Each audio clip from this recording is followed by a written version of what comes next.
7:30 Central Time on NBC. Captain Nice, champion of justice. It's some nut in his underwear. Word Balloon is brought to you by the League of Word Balloon Listeners. His paintings redefined comic book heroes. His vision inspired a generation. The Legend of Kingdom Come is the definitive documentary on Alex Ross, known as the Norman Rockwell of comics. It almost looked like Renaissance paintings, except for superheroes. He makes them look like Olympian gods. We go behind the scenes of his definitive graphic novel, Kingdom Come, now on Blu-ray, packed with exclusive interviews and unseen artwork. Order today at legendofkingdomcome.com. If you're here at Word Balloon, it's because you like comics, creators, conversation, pop culture subjects. Would you consider joining the League of Word Balloon Listeners? Patreon.com/wordballoon. For just $3 a month or more, you'll get exclusive access to the Word Balloon e-magazine, featuring transcriptions of some of my best conversations. When you subscribe, you'll also be part of the Word Balloon Book Club, where Brian Bnedis and I will pick a comic every month to review and discuss live with the League on this show. Join the League today, patreon.com/wordballoon. Thank you always for your support, League of Word Balloon listeners.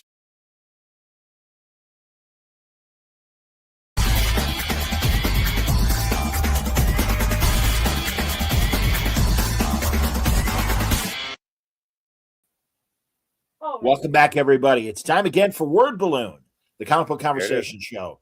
John Suntress with you. I got the Powers team with me. There they are, everybody. Mike Avon Oming, Brian Michael Bendis, and perhaps some friends will be joining us later. We'll see. But good to see you guys. How are you? It would have been so funny if she ended up in my screen, but I don't know how we make that happen. I do believe I have one of those outfits in this house. I could have had one of my kids throwing that on and really mess with John's head. Turn the light on. So you can see I was going to say it's dark in the kitchen, so we can't quite tell. There you go. Discount, but this is the Murder Inc. Creative team in full blast. Not to spoil dark noir stuff, right? The reality of who might be in the fever dream behind Mike Oming, but that is Hugo nominated Taki Soma in an outfit supplied by my wife. Nice. Yes, you recall. Can I help you? Can I get fries, please, with that? Everybody has serious questions for you. Yes, this is a woman who I literally trust with the livelihood of my children. She makes all the decisions in the house. There you go. I'm really good with math.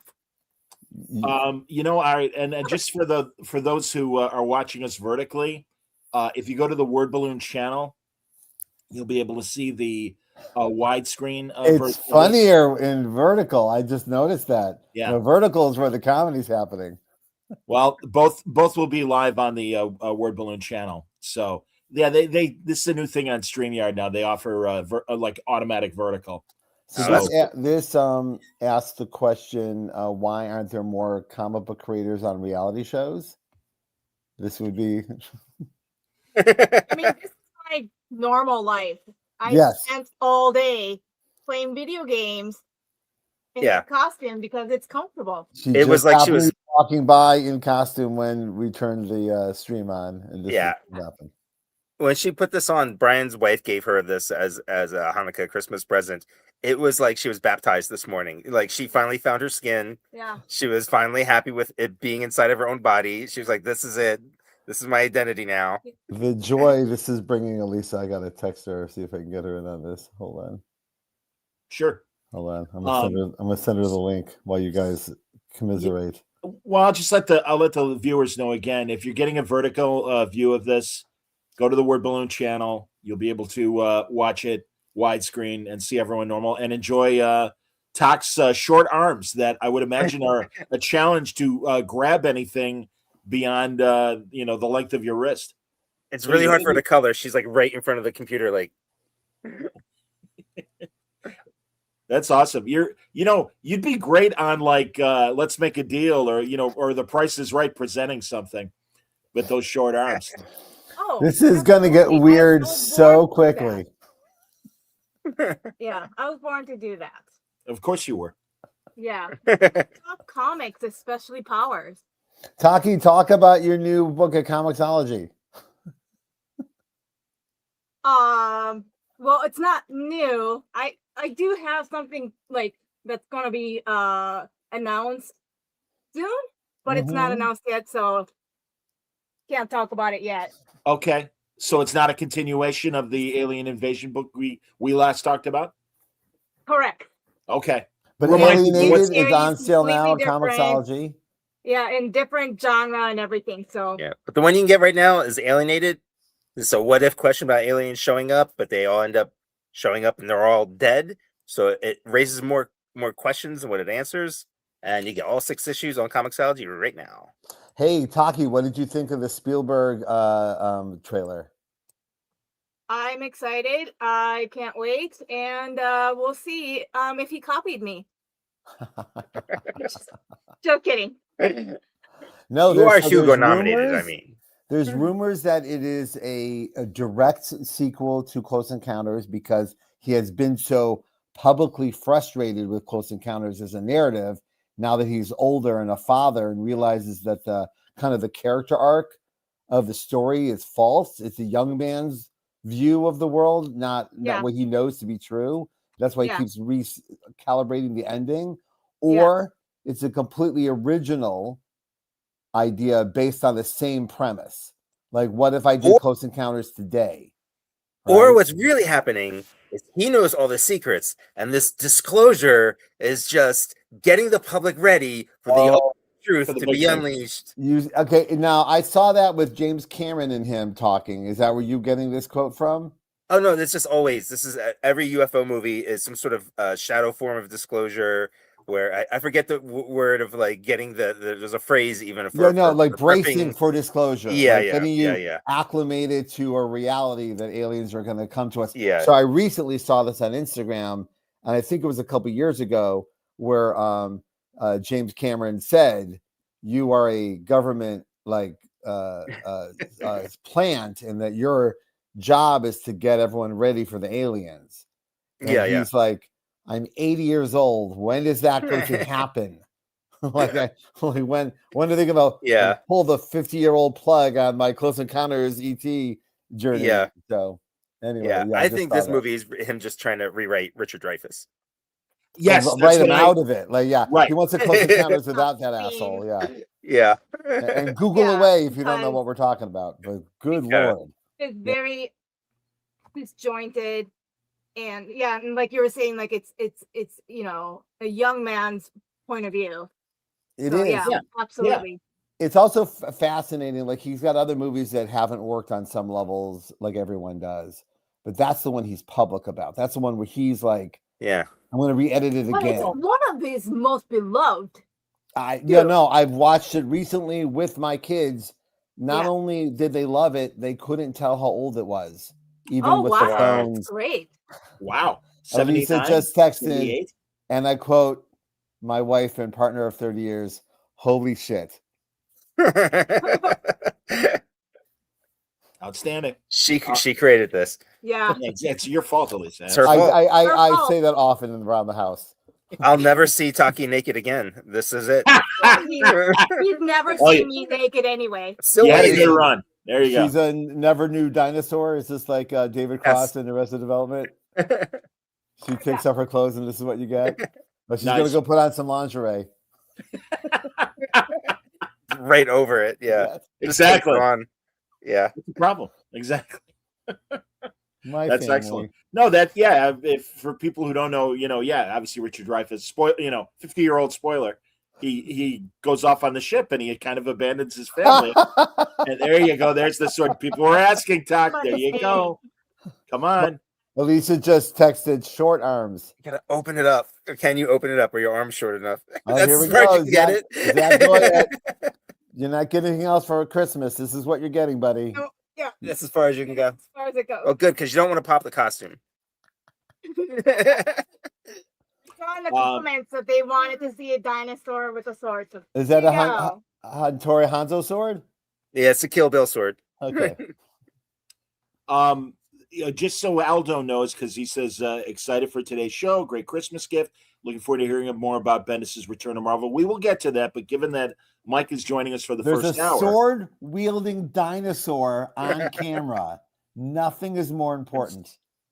And I've written nothing better in 10 years than what's actually on screen at the moment.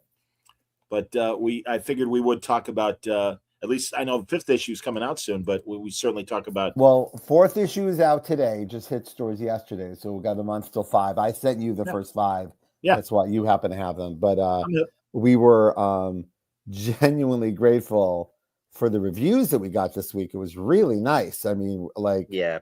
I'm so returning to the scene of a crime.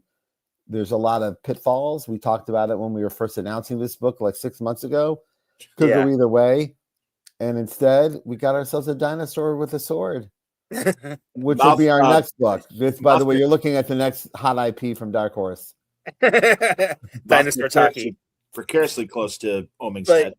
Yeah, those reviews. No, I want to see Shaolin Cowboy versus Taki's dinosaur. But those reviews meant a lot because we were taking, a big swing, kind of with our eyes closed because, you're either when you come back to a project like that, you're either accused of just going back to the well, or you're going to repeat something, or you're doing something so new it doesn't connect, and Brian figured out really, because my idea early on was I just want to draw Walker and Dean again, just let's do Powers again. Let's not worry about the continuity of it or whatever, right? And let's just do kind of one-off stories. Just wanted to do Powers again.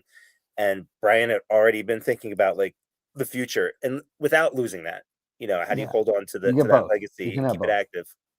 Yeah. So and also we're both pop culture professors. We've seen versions of people do this well, and also people do this and go, yikes. Like you'd even think they were capable of sucking so bad when they returned to the scene of a crime. Yeah. So I gave it. I mean, Mike and Taki knows I overthought this a dramatic amount, and sometimes that's the good way to do it, and sometimes you just overthought it and you didn't make it any better. So for you writers out there, like Brian has rewritten scripts for this. Like there were times he was like, I was a quarter of the way through and I rewrote the last part of it. So like, I'm doing it right now. You'll see that. Yeah, we just had this conversation about the second half of the script. And people, like when you start out writing, you're not building a house that you have to disassemble to rework it and stuff. Like, don't be afraid of reworking your idea to come up with something better. As long as you're meeting your deadlines and all that kind of stuff. You don't. We're not hurting crazy, anybody. right? But right. But yeah, Brian's working so hard on it where he's constantly rethinking, puts it aside for a second, comes back to it. Yeah. So listen, I don't want to interrupt, but we have some very excellent comments going on, and John may not know this, but there's a couple of references to the Powers Fortnite crossover by Quentin Tarantino, and what they are referring to, John, is just last week, Matt Fraction and I got to go see Kill Bill: The Whole Bloody Affair, which I genuinely highly recommend. I loved it sincerely. It is a very different experience than watching it in separate things. They reworked some stuff, mostly I think to the positive, but at the end, and you can see this on YouTube and you can see it on our Discord, there's a lost chapter of Kill Bill that Quentin Tarantino decided to direct fully using the Fortnite animation engine to tell the story. Oh, wow. It is one of, if not the worst thing I've ever seen in the history of cinema.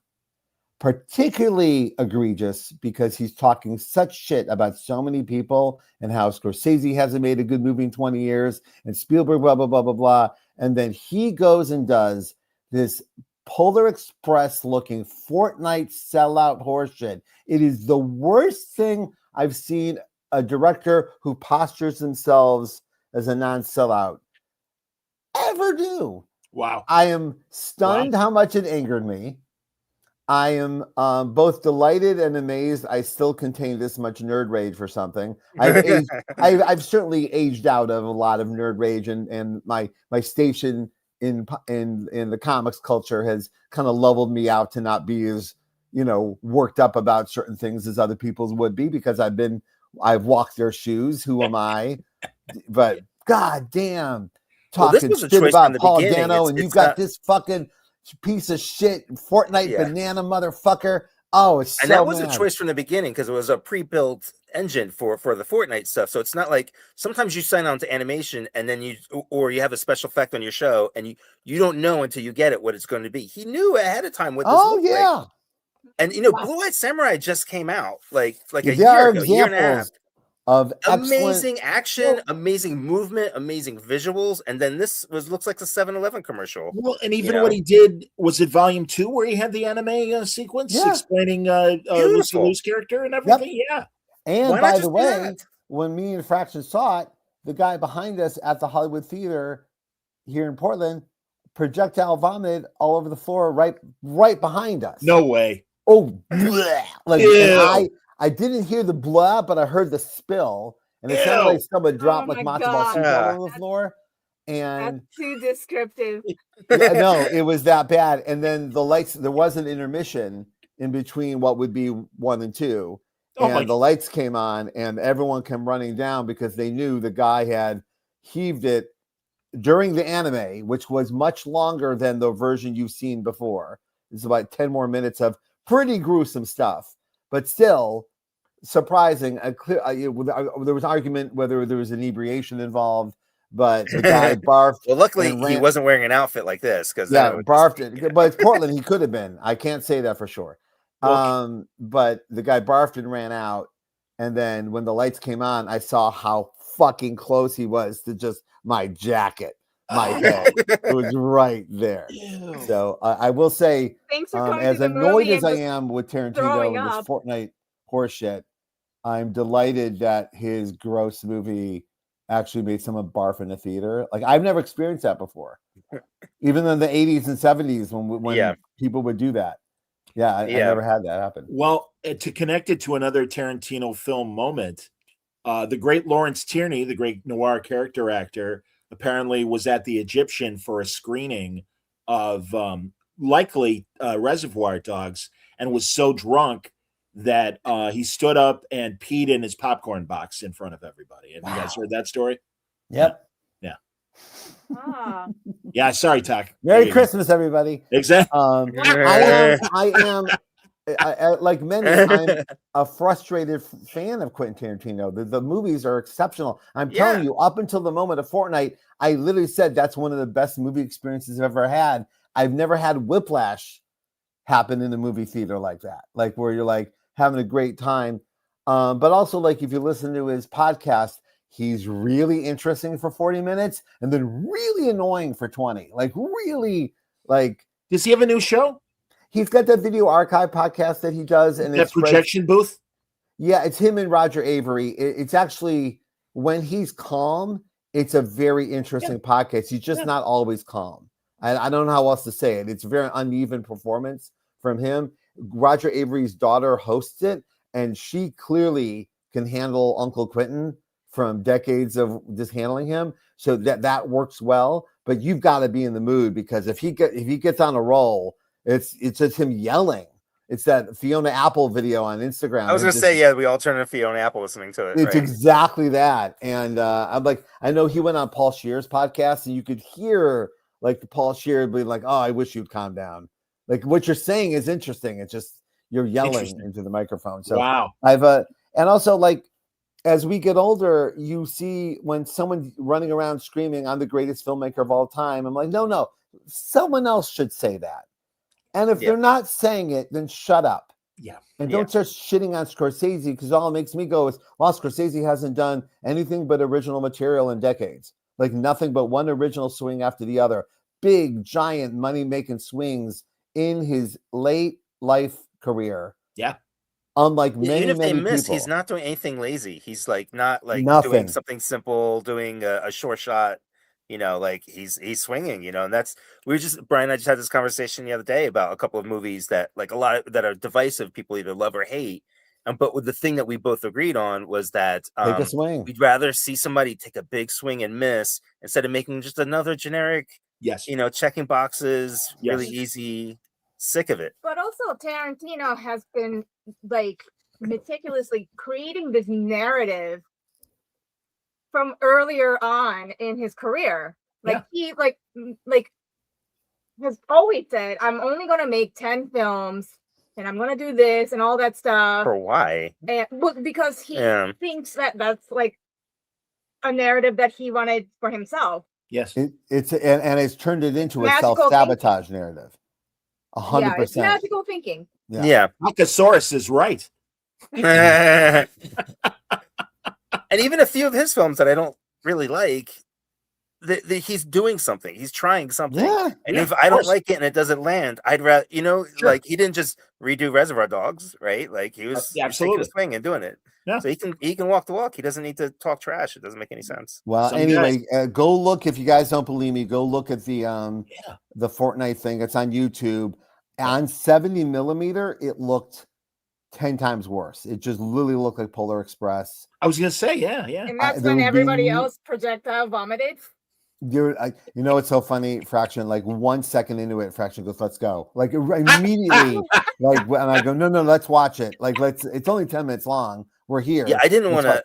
But one shot into it, Matt goes, "Let's go," and Yeah. he was completely right. That's how it was In my opinion, there's not one good shot in the whole thing. That's insane. In the commercials and trailers, I immediately stopped watching. Like I couldn't watch more than a few seconds. Not because I was super judgmental, because I fucking love Kill Bill, and I don't want anything touching it. So I was like, I don't want that in my head. But Mike, you said it perfectly. Like a Kill Bill Volume 3 in the style of Blue Eye Samurai would be outstanding. Yeah. We're not against animated Kill Bill or No, of animated course not. Tarantino, but it's literally like we have a lot of friends who were joking about this. Like a Goodfellas ends with Henry Hill going, "I saw some angry birds." It's literally like such a gross tie-in to some nonsense that has nothing to do, like the end of The Godfather. They start crushing candies. Anyway, Stan's right. He's like, Scorsese made The Aviator when he was Tarantino's age now. So he still hadn't done The Departed, Shutter Island, even I Like the Irishman, for God's sake. and also take away all those and just include the documentaries he's made alone. If that's all he did for the next 30 years was the documentaries he laid out, people would be floored. And instead, they're like footnotes to these giant epics that he's been able to land because of his excellent cast and everything. Crazy. Yeah, and again, he's got this, like Taki said it perfectly. He started this like self-perpetuating fable in his head in the 90s that he's going to be the greatest film director, and everyone keeps saying no, it's Scorsese, and there's no greatest filmmaker. There's a bunch of great filmmakers. Yeah, of course. But this is he's been hounded by the masters that came just before him, and they just keep mopping the floor with him, right? Because again, if only Spielberg made The Fabelmans in the last 10 years, if that was the only thing he did, you'd be like, holy shit, dude, So instead, the lesson here is talking shit just makes people reevaluate you in a negative light like this. While we're talking about filmmakers, did you guys see Leaving Megalopolis? Megadoc. You're talking about Not yet. Megadoc? Well, both the movie itself and the documentary about it. I've seen the movie. I have not seen the documentary. In fact, we were having dinner with David Walker last night, who was telling us how fascinating it was and how it created the opposite emotional feeling of Hearts of Darkness. And I'm dying to see it. Like if I could find it last night, I would have. But Sure, I got lost in some other stuff. crazy. Yeah, I can't wait. Coppola's a fascinating dude, man. Also paid for himself, didn't shit on anybody. All right, that's what you want to do, right? Anyway, yeah. I agree with Henry. Scorsese was really funny in that first episode of the studio. He's a really good actor. Like him and Sidney Pollack were like these two director actors that were so strong as character actors. You're like, Jesus, like Google on YouTube Scorsese in the movie Quiz Show, where he plays the studio executive, and it's basically he just after 2 hours of trying to figure out why do they cheat at game shows, this like weasel comes in the room and just like looks him in the eye and goes, "Go fuck yourself." Like it's just it's incredible performance. Yeah, even Round Midnight in the 80s, that wonderful jazz movie about Dexter Gordon. That's fictionalized. Absolutely. He's I'll even one up you. Vincent Van Gogh in Akira Kurosawa's Dreams. And that is Scorsese. We're film guys, everybody. I don't know how to break it. And the dinosaur. and the dinosaur, absolutely. Well, here, all right. Powers 100. Oh, Or did Powers- Harvey Picar's ghost just pop in? That was a very funny. Yeah, he headline. does. He does. Okay. Oh, good. Aldo loves this movie talk. All right, we'll get to it. Oh Aldo. I yeah, swear to shit, God. yeah. Well, we could talk. We've Don't seen worry. a lot of good You want to do movies. it now, or do you want to do Powers Let's now? do What do you guys now. want to do? That's what they're asking. Yeah. What have you seen, Mike and Taki? I know Taki Well, loves I gotta Jurassic go. Park. we Rebirth. were just talking about like big swings, and like so last night the two big swing movies we were talking about was Megalopolis and Tenet. You know, and like Brian and Matt hate Tenet with like a passion. It clicked for Taki and I. I absolutely loved it. We watched it like 3 times. But we also know it's not like that, and Megalopolis, like it is just not. It's not the kind of film you even defend, right? Like you either like it or you don't. Yeah. But I appreciate again, like just trying something different. Yeah. You know, instead of watching stuff that's like by the numbers or is very comfortable or easygoing. You know, I'm really turned off by most like movies have just been so bad for the most part that typically we won't watch a movie if it's not a television show because you can develop something. Yeah, way more than movies. One, because movies are finite stories, and television shows are like the ongoing series. So like I'm more interested because in TV shows because you can invest more. And the studios have just killed not all good filmmaking, but a lot of it, and especially like the mid-sized movie, the mid-sized budget thing, like it doesn't exist anymore. Yeah, I've been having that conversation on the podcast for years. Not to say it doesn't exist. I'm sure there's people right now like they're naming films and stuff. Yeah, I'll name a couple real fast, and I've seen them within the last 4 months or so. Did you guys see Linklater's Blue Moon with Ethan Hawke? No, I have it. I have it on the screeners. It's the black and white Godard one. No, it's Blue Moon is about Lorenzo Hart, and Lorenzo Hart was Richard Rodgers' collaborator in musicals before Hammerstein, and it all takes place the night that Rodgers and Hammerstein premiered Oklahoma, and it takes place in Sardis, and they're having the night of their lives, and Ethan Hawke is amazing. And I'm not usually the biggest Ethan Hawke fan, but he's excellent. No, Linklater Hawke is the perfect Hawke. That's the best one, for sure. But it was really Sunrise, Boyhood. Yeah. That's the Ethan Hawke you want. Sure. But no, he's and I bet he'll get an Oscar nom. I haven't started getting my screeners yet. I don't get my screeners till January. Oh no, they're different now. They're all digital screeners. They're I know. The Writers Guild like send you a link, and like every movie that's in theaters is there. And then that's when you really get to, you're lucky enough to get these free movies, but then you realize, oh, I really don't want to see this movie. It's free. You just have to click play right now. I'm like, no, I guess I don't want to watch this movie. So, I get the SAG ones because I'm in the Screen Actors Guild because they're broadcast. Well, for me, what else? And you had a couple others. That's a good one. I'm a big link. Well, the other one honestly was truly, and it's so tragic with Rob Reiner dying, but Tap 2 was great. I love Tap 2. I must say, John, I posted about this earlier tonight, and Mike, you don't know this. Right after you left dinner last night, Olivia in London came to me and said, "Hey, Dad, could you show us Spinal Tap?" And so my son is a comedy nerd of the highest order, and you see the dinosaurs nodding yes because there's no off switch on that young man's comedy machine. He is really funny. Cool. And studying, like he's like working, Beautiful. like he's working through the prism of Andy Samberg as his North Star. But great. From Lonely Island goes back to Spinal Tap. My daughter is a documentarian. They're both musicians. They all want to see the movie for different reasons. They both have heard this is where it all started, right? This is where Tenacious D and Jack Black came from. So, and also they heard a lot about it this week, sadly, because of his passing. Yeah. So it was fresh on their mind. And we watched it. I there's no better Hanukkah present I could have gotten. They loved it so much. And it landed so well for them. And the jokes that were funny 50 years ago, like the almost the cliche jokes of that movie, like these go to 11. Huge laugh. Wow, that's interesting because even the style of music, like I don't know how much younger people are even aware No, of no, the whole genre of it's like still giant rock metal bands. arena bands and stuff, right? Yeah, it's still there's a tour. Taylor Swift goes on tour. Sure. Okay, yeah. So they got there's that. analogy to it. Some bands don't make it.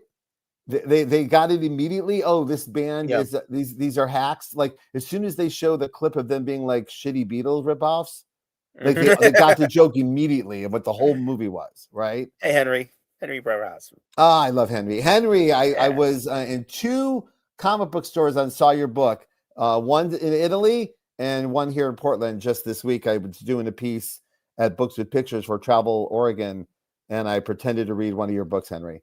So anyway, I haven't seen Caught Stealing yet. I actually have the digital copy and I'm sitting on it. But Running Man, I hear, was just not good. Glenn Powell. I got to see it in a very good space. I'm a big Edgar Wright fan. I was rooting for it. I didn't hate it, but it wasn't the Scott Pilgrim Edgar Wright that I wanted to see put on the Running Man. I think that's what people who are disappointed by the movie. They're like, oh, do that thing you do with Shaun of the Dead and Scott Pilgrim, but for the Running Man. And that's not what it is at all. Okay. It's pretty straightforward Running Man adaptation. And you're like, and also there's a thing where I'm not against what's his face, Glenn Powell, just because he's the hot new dude. Oh no, I like him fine. It's one of these movies where everyone else in the cast would have been a better Running Man. Like Michael Cera is in the movie, he's great. And Oh you're like, man, he'd been you should have been the Running. The movie's 100 times more interesting. Fucking William H. Macy's in the movie. Make him the fucking Running Man, and I'm so much more interested in what's going on. These interesting actors. Anyway, so I got to see back to Spinal Tap. I got to see Spinal Tap with my kids. They absolutely loved it. I was shocked how quickly London landed that they all had mouth sores. Like that, we had to stop the movie. And I remember seeing the movie a bunch of times before I even noticed them when I was a kid. I guess it's this high def or something. He goes, "Why are they all beat up?" And I go, "Wow, you caught it immediately." And for those who don't know, there's an ongoing bit in Spinal Tap where they all have sexually transmitted mouth sores. And if you see the unedited version of the movie, you find out who gave it to them. Yes, but there are scenes cut out of the movie. It's funnier without the scene that there's just swords bouncing around the whole movie that they never talk about and never explain. But the fact that my son clocked it instantly threw me. Well, I was so thrilled with the second movie coming out that I actually got the Audible audio version of the book that they also released. So if you're missing Rob Reiner, it's amazing. And because he narrates 95% of it until there are specific stories from the 3 guys. So Harry Shearer comes on and talks about how nice. All of them do it. And the best is, and a minor spoiler, but when Christopher Guest meets Jamie Lee Curtis, she takes over the narration. She's in the project. I was just talking to my wife about how interesting it is that they never like fully, even as a joke, work together in cameo. Like she doesn't even show up as like in costume and mascots or something, right? Yeah, you're right. They keep it That's separate, true. but adore each other. That doesn't surprise given how idiosyncratic Guest is about his stuff. And also, before Mark Maron hung it up, he did a great interview with Guest and did it right. He warmed him up talking about guitars, and that kind of eased him into talking about sketch comedy. And then he was home, because I saw Kevin Pollak try to interview. Yeah, I saw that too. There you go. I knew you would. And and also prior to, like, they all talk about the kind of sketch comedy they were doing before they all got together for Spinal Tap the first time. And I'll let you check out the book. But I am a big fan of that radio sketch comedy, late 60s, early 70s era. The Committee and the Credibility Gap and Fireside Up to Godspell, which takes us to SNL. Yes. So in that regard, I will say that I highly recommend, and I just watched it for the second time with my daughter, the John Candy documentary on Amazon, which dives right into what you just described, which is a young man who was loving exactly what you loved, and then started SCTV, very connected to Christopher Guest and Martin Short and Catherine O'Hara. It's a great story about a guy who seemed like just a great guy. Like they kind of like celebrating the fact that we're not telling the story because he did something jerky. Here's someone who literally dedicated his life to just handling it. right? I wish Bill Murray talks around this stage thing that they did, and he never gives us the real story, and it bums me out because I would have liked more of that. But it was as close to real Bill Murray as we've gotten in a while. Like you can see they just kept the camera on him until he said something real, and I kind of thought Colin Hanks did a good job on that. Just keep it rolling. Yeah, he's 2 for 2. That Tower Records documentary made equally good. No, I'm thrilled that Colin, because I've always liked him when he's been on camera. Colin Hanks. Oh yeah, great. Yeah, he's great. So it's nice that he's a great filmmaker as well. Yeah, absolutely. And also taking advantage of his space. Like he has access to all these people. Yeah. Maybe I'm the guy to tell the story, like Judd Apatow does. Like, oh, I'm the guy who knows the story, and I know the people who did it. I should turn the camera on, or It's not going to get turned on. Oh, right. Another documentary that's on HBO, and I'm stunned. My good friend who kind of lives that Rat Pack life. Yeah, you got to see the Paul Anka documentary. It's incredible, Jen. I'm like, all right, fine. And it is incredible because I heard it's good. Beyond the Teen Idol, it really focuses on Anka the songwriter and a much more extensive career than those 5 years of being a Teen Idol. And also, much like Neil Sedaka and Frankie Avalon, what did these guys do when the British invasion hit? Because they were all like 20. Yeah. So they weren't like old men trying to, and they were as much a part of the Rat Pack variety group as the teeny boppers and stuff. Bobby Darin was like that as well. And this is this Anka story, what he did. And it's very, very good. Truly. So after Spinal Tap, it took us to YouTube to watch Tenacious D on Letterman. And then my son sees, hey, what is this? Letterman rolls over things with a steamroller. Letterman drops things off a 5-story tower. So that was our next hour and a half. And when I'm telling you, my kids were on the floor. They loved it. And Olivia's like, after like 6 of these videos, Olivia goes, so Letterman invented most of what's on TikTok. Like this is mostly what's on TikTok. is people pressing stuff, people rolling stuff over, throwing shit off a building, and they go brain rot videos. I mean, this is all Letterman was doing. The joy that I felt watching my kids enjoy, and I did. I said, I'll be honest. After they watched a few of them, and he was just like, I can't believe this exists. And I go, I can't believe you love it as much. This is my favorite thing. Letterman doing this nonsense was at the moment my favorite thing in the universe. And I love that you the Velcro suit like that. You just talk about that for weeks. The Alka-Seltzer suit. Oh no, we got they saw, so that last night they saw the first 5-story tower, but it's the Letterman who does it like he's a broadcaster, like he does it like it's a serious scientific experiment. And then later on in life where he's just throwing shit off a building, there's no preamble to it. So they got to see both versions of that.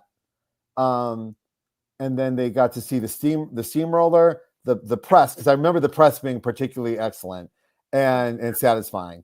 And then that moved over to the dinosaurs walking away. I know. Don't you dare! You committed to the bit. Anyway, he's going into the cave to hibernate. Unless you got to pee, I don't want. Anyway, so good luck. There's an escape route happening. Unless you walk away like sad. That's what the fan's for. She just hold the fan over the toilet and just sprays it all out. And Harvey Picar's Ghost is right. The compilation of Harvey Picar appearances are amazing. You made me think of that, Harvey Picar's Ghost. And but anyway, so and then they got to see the first, it was the top 10 greatest stupid pet tricks, and it literally floored them. It floored them. It's stuff you've seen, like some of the great ones. It floored them. I was so happy. You'll forgive me because Grandpa's going to point out, and don't get me wrong, because Letterman was my high school years as well. And immediately okay, Carson boy, what do you got? But Steve Allen, I mean, no, but honestly, Letterman will admit that a lot of his ideas came from Steve Allen. Steve Allen had this early 60s syndicated show on Westinghouse, early 60s. And he was also host of the Tonight Show. Well, no, it was after the Tonight Show that he really started doing his crazy bits. Mm-hmm. And much like the Alka-Seltzer thing, Steve Allen had tea bags attached to him, and he dunked himself in hot water, and then he served the tea. Yeah, but so it would not happen today. Yeah, exactly. Yeah. But no, it's for sure. No. Steve Allen and believe it or not, weirdly, Dick Cavett and Jack Parr were all kind of building up to where Letterman was going. But you could see Letterman going, yeah, there it is, right there. That's the stuff. Absolutely. And he was forced to do things that Carson wasn't doing, because the NBC guys are like, well, you can't have a monologue, but you can have opening remarks. You can't have a full band, but you can have a combo. Hence Schaefer and The World's Most Dangerous Band. So all these little limitations he made into pluses, and he'd hire those great alternative comedians of the early 80s that were too weird for the Tonight Show. And thank God that's where we got Gilbert Gottfried. That's where we got a lot of these guys. And also, if you want to watch another great doc that's on Peacock right now, Downey wrote this. It's about Jim Downey, who was a formidable decades-long person on SNL. Yep. But people forget, left SNL for a couple of years to turn Letterman into Letterman. And all the famous... Have you seen the Stiller one about his parents? I have. Yes, it's excellent. On Apple, everybody. Okay. Stiller and Mira. Yep. You need to know more about Jerry Stiller just from King of Queens and Seinfeld. He was amazing. And yeah, they were the poor man's Nichols and May. I always felt they were blue collar Nichols and May as far as husband and wife comedy duo and stuff. But no, great story. Amazing story. Yeah. Yes, I totally agree. But Jim Downey having been so influential on early SNL, and then so influential on Letterman, which became influential on all things late night, and then went back to SNL, and then did everything around Norm Macdonald, and like when you see the amount of just monster wins, decade after decade on SNL, you're like, Jesus Christ, fully worth a documentary. Only to see one guy came up with all of that, insane. Yep. So yeah, anyway, quite agree. So I got to tell you, Mike, it was just like you left a fun family dinner we had last night, and then afterwards, literally one of my favorite nights. It was just incredible. That's awesome. Yeah, really. That's awesome. That's cool. Does London want to? Is he thinking about writing sketches and stuff? We'll see. I'm not putting anything on anybody. Okay. All my kids have shown their journey when it was time. Like Olivia's on an excellent journey. I would not have guessed it 5 years ago as a documentarian. So I would have. I always believed in your daughter. I don't know about you. I believe in her, but I wouldn't say will she be in fiction or nonfiction, or where will she be? Sure. I all we can do is just show them what happens when we do good work and let them find what work they want to do. I'm also not fully convinced that London's job exists yet. He's 10 years away from entering the workforce. The world will be very different in 10 years. You're right. What jobs will be, and even what creative jobs will be, where it's God only knows. For worse, it will not be the same jobs we have. There, before Skynet and Terminator 2, there's another AI controls the world movie from 1970. I'm going to do it on my Scene Missing movie show with the guys. It's called Colossus, the Forbin Project. Sure, yeah. Oh, attaboy. Well, I've been talking to other friends that are in the movie and TV business, and I kind of answered my own question, because I'm like, why haven't they remade this given what we're all going through with AI today? And then I realized, because it takes 2 years to make a movie, and in 2 years, AI is likely going to be very different than what it is today, because it's very different now than what it was 2 years ago. So we have corporations investing a lot of money in that's what it is. It is an investment platform. And you'll forgive me because I know one of you guys works for Disney, but when Disney announced that we all work for Disney, buddy. Don't kid yourself. We all work for Disney. We all work for Amazon. The mouse rules us. But yeah, when they announced that they were licensing their images, I'm like, all right. Yeah.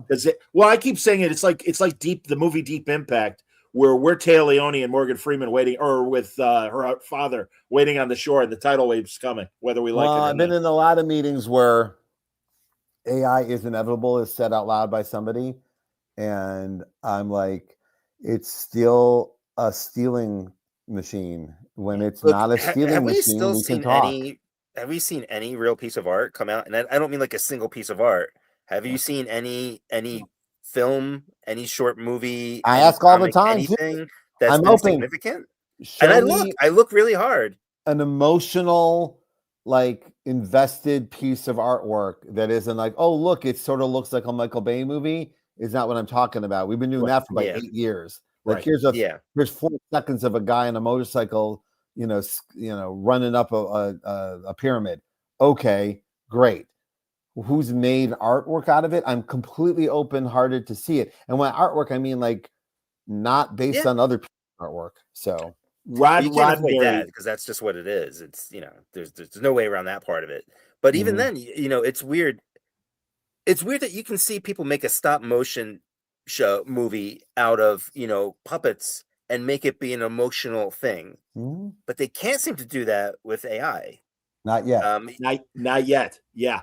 But it's been years, and it's been years, and it has not happened yet. Why is what I don't understand. I don't understand why. Like before we did that AI panel, I was looking very, very hard. We did an AI panel at Rose City Comic Con by AI Comics. So I'm looking really hard, being as open-minded as I can be, to just see who has a grasp of the language.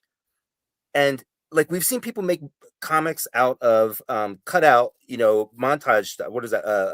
Collage, right? And make great comics out of collage. So AI is kind of like that. Why can't they still make it? Like it's just not being done. Like there's serious. You kind of answered your own question. To when someone's making puppets, they're crafting art. That's we have sculptor friends. Like if you're with your hands touching and making, this is your soul is being put into this, like little bits of your soul, good parts, bad parts, whatever you're putting. This is you, and the mistakes are you. And like when you're listening to a song and the chord's a little off, but that's the part that makes it magic. That's the soul of the artist. And and this journey to make something that's AI perfect, but we all know that's not what connects us through art. There are tons of mistakes in a Scorsese movie, like literally buttons are unbuttoned and scars are in the wrong place. Like there's mistakes, and those mistakes are even subconsciously us connecting as humans. Like a person made this for me and is trying to tell me something, and that is a different goal than I'm going to do this perfect McDonald's commercial. But I have to admit that and again, I'm against it, but I have to admit that some of the AI generated music, like I've heard a lot of parody songs that sound like 70s R&B that are funny, and they sound I hate to say it, but like I listened, like I heard somebody take like a 50 Cent song and make it like a 70s R&B, and I couldn't believe how good it was. Sure. I immediately always get turned off immediately. She immediately gets as soon as she there's because it's not even that she's like against the AI so much as like she take off the dinosaur outfit. I learned that it's AI generated. Something gets lost, and I lose interest immediately. I do too, because there's no soul there. There's no and not everything is soulful. But even when something doesn't work, someone tried to put their soul. Some of my favorite comics are pretty lowbrow, like kind of over rendered. Like the really indie stuff, like really not good in a lot of ways. That like you can feel the interest in it. You can feel the passion in it. You can see the raw ideas that aren't fully cooked but are still pretty awesome. But even like people who fuck around with AI, and you can feel them losing interest even as they're doing it, because you're like, oh wait, it's actually learning how to draw. That's the best part, even though that's super frustrating, and maybe I can't do it and I'll never be as good as Brian Boland. But my least favorite part is the finished art. That journey of like, and that is as old as like humans who could again, going back to understanding comics and caveman walls. It is literally as old an instinct as humans have on this planet, and AI trying to replace that without bringing something better forward. AI artists just want to do shortcuts. They want this finished amazing piece. I get the impulse. I get sad when I'm working on a piece that I really, really love, like that Powers 4 cover you're showing where the inverted guy with his body inside out and stuff. Like I was bummed out when I got finished because I wanted to keep playing with it. I wanted to keep going, but it was done. That's actually one of my favorite things, where you like the book shipped and go, oh, so I guess I'm done working on it. Yeah. And that's literally what happens. That's how I know when it's done. Something clicks in my head and I go, oh, it's finished. Right? But there's never this sort of end goal that you think you're going to hit. Mr. Eggman is making a strong point. Who's Mr. Eggman? I don't know either. Is that Doc? Is it Oming? Is Oming Eggman? I'm assuming it was Taki's disembodied voice, but I could be wrong. Yes. She's the walrus. Taki, did you de-dinosaur and sneak around the camera? What? She's Get out of your outfit. She's on dinosaur. Yeah, 'Cause- I'm dinosaur, and I will not show my real face. Yeah, you can't. My dinosaur face is my real face now. Okay. Only I am trained to be able to absorb her true form. Yes. It'll destroy other people like an angel without the wings and stuff. I have my periscope glasses on, Talk, so I can see around the corner and I can see everything. Oh, you're like the new Mad Men print on HBO Max. You saw that? You know what I'm talking about? No. On they put out. Yeah. We talked about last night. They on HBO Max. They put out a new ratioed Mad Men, and in some of the shots, you can see the boom mic guy just literally standing right next to.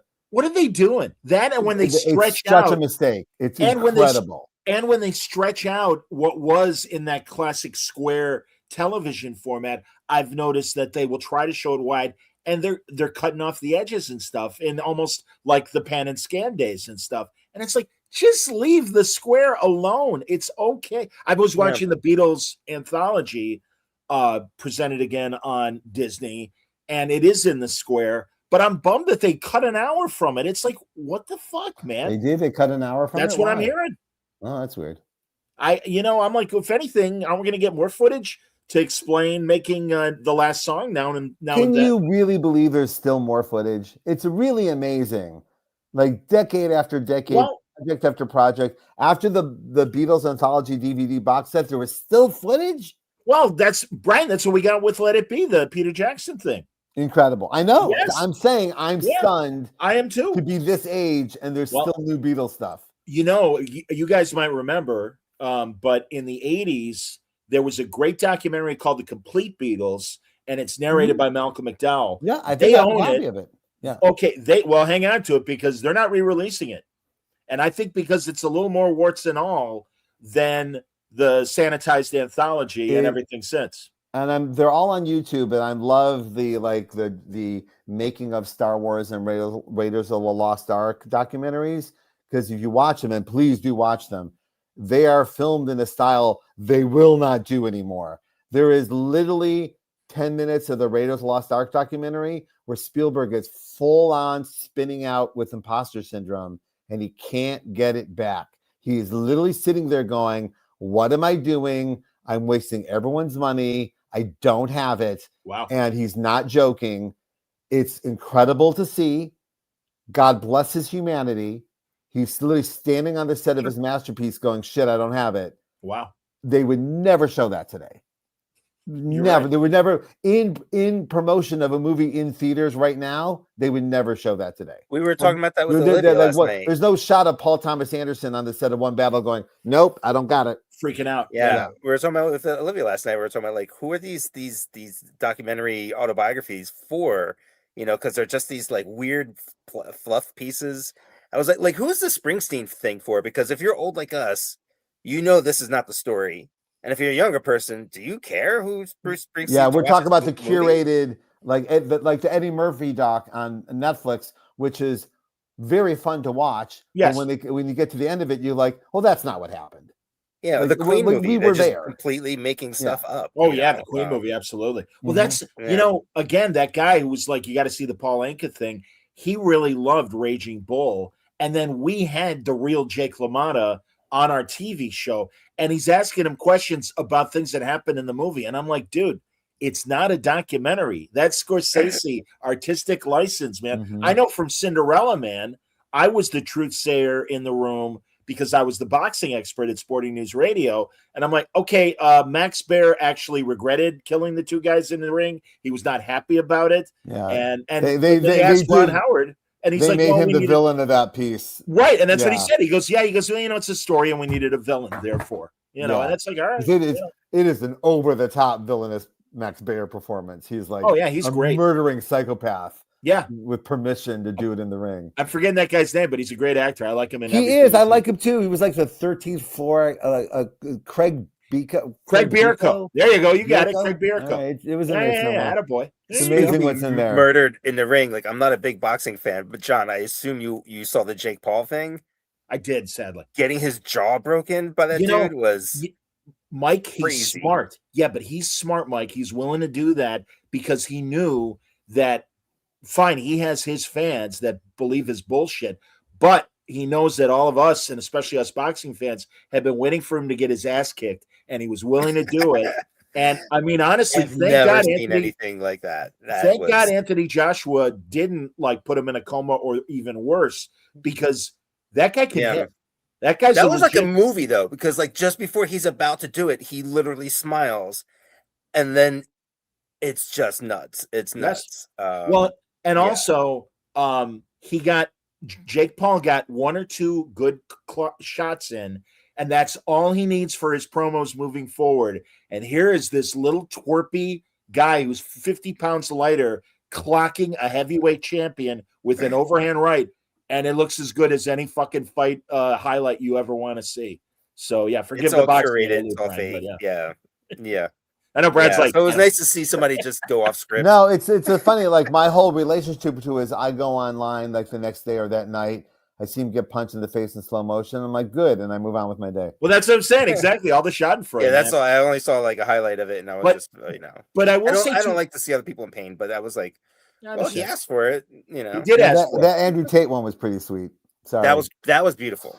To his credit, though, I do have to say, and this is the truth, he has elevated women's boxing. He has promoted women's boxing, and not so much the fight that was before the Anthony Joshua fight. The fight before Tyson, literally in the top 5 of greatest women's fights ever. And they go and they're out to hit each other, and that sport has really jumped forward in the last 5 or 10 years. And as someone that was there from the beginning of you love boxing, and I'm thrilled this is here for you in whatever form it comes. To me, it looks like people completely made out of energy drinks hitting each other. That's all I see. I understand. It's just a Red Bull hitting a spindrift or something. Well, they become Ivan Drago like in Rocky IV. It is that kind of training where it's really people, the kinesiologists, helping these guys with nutrition and everything else. No, and Joshua's like Ivan Drago, absolutely.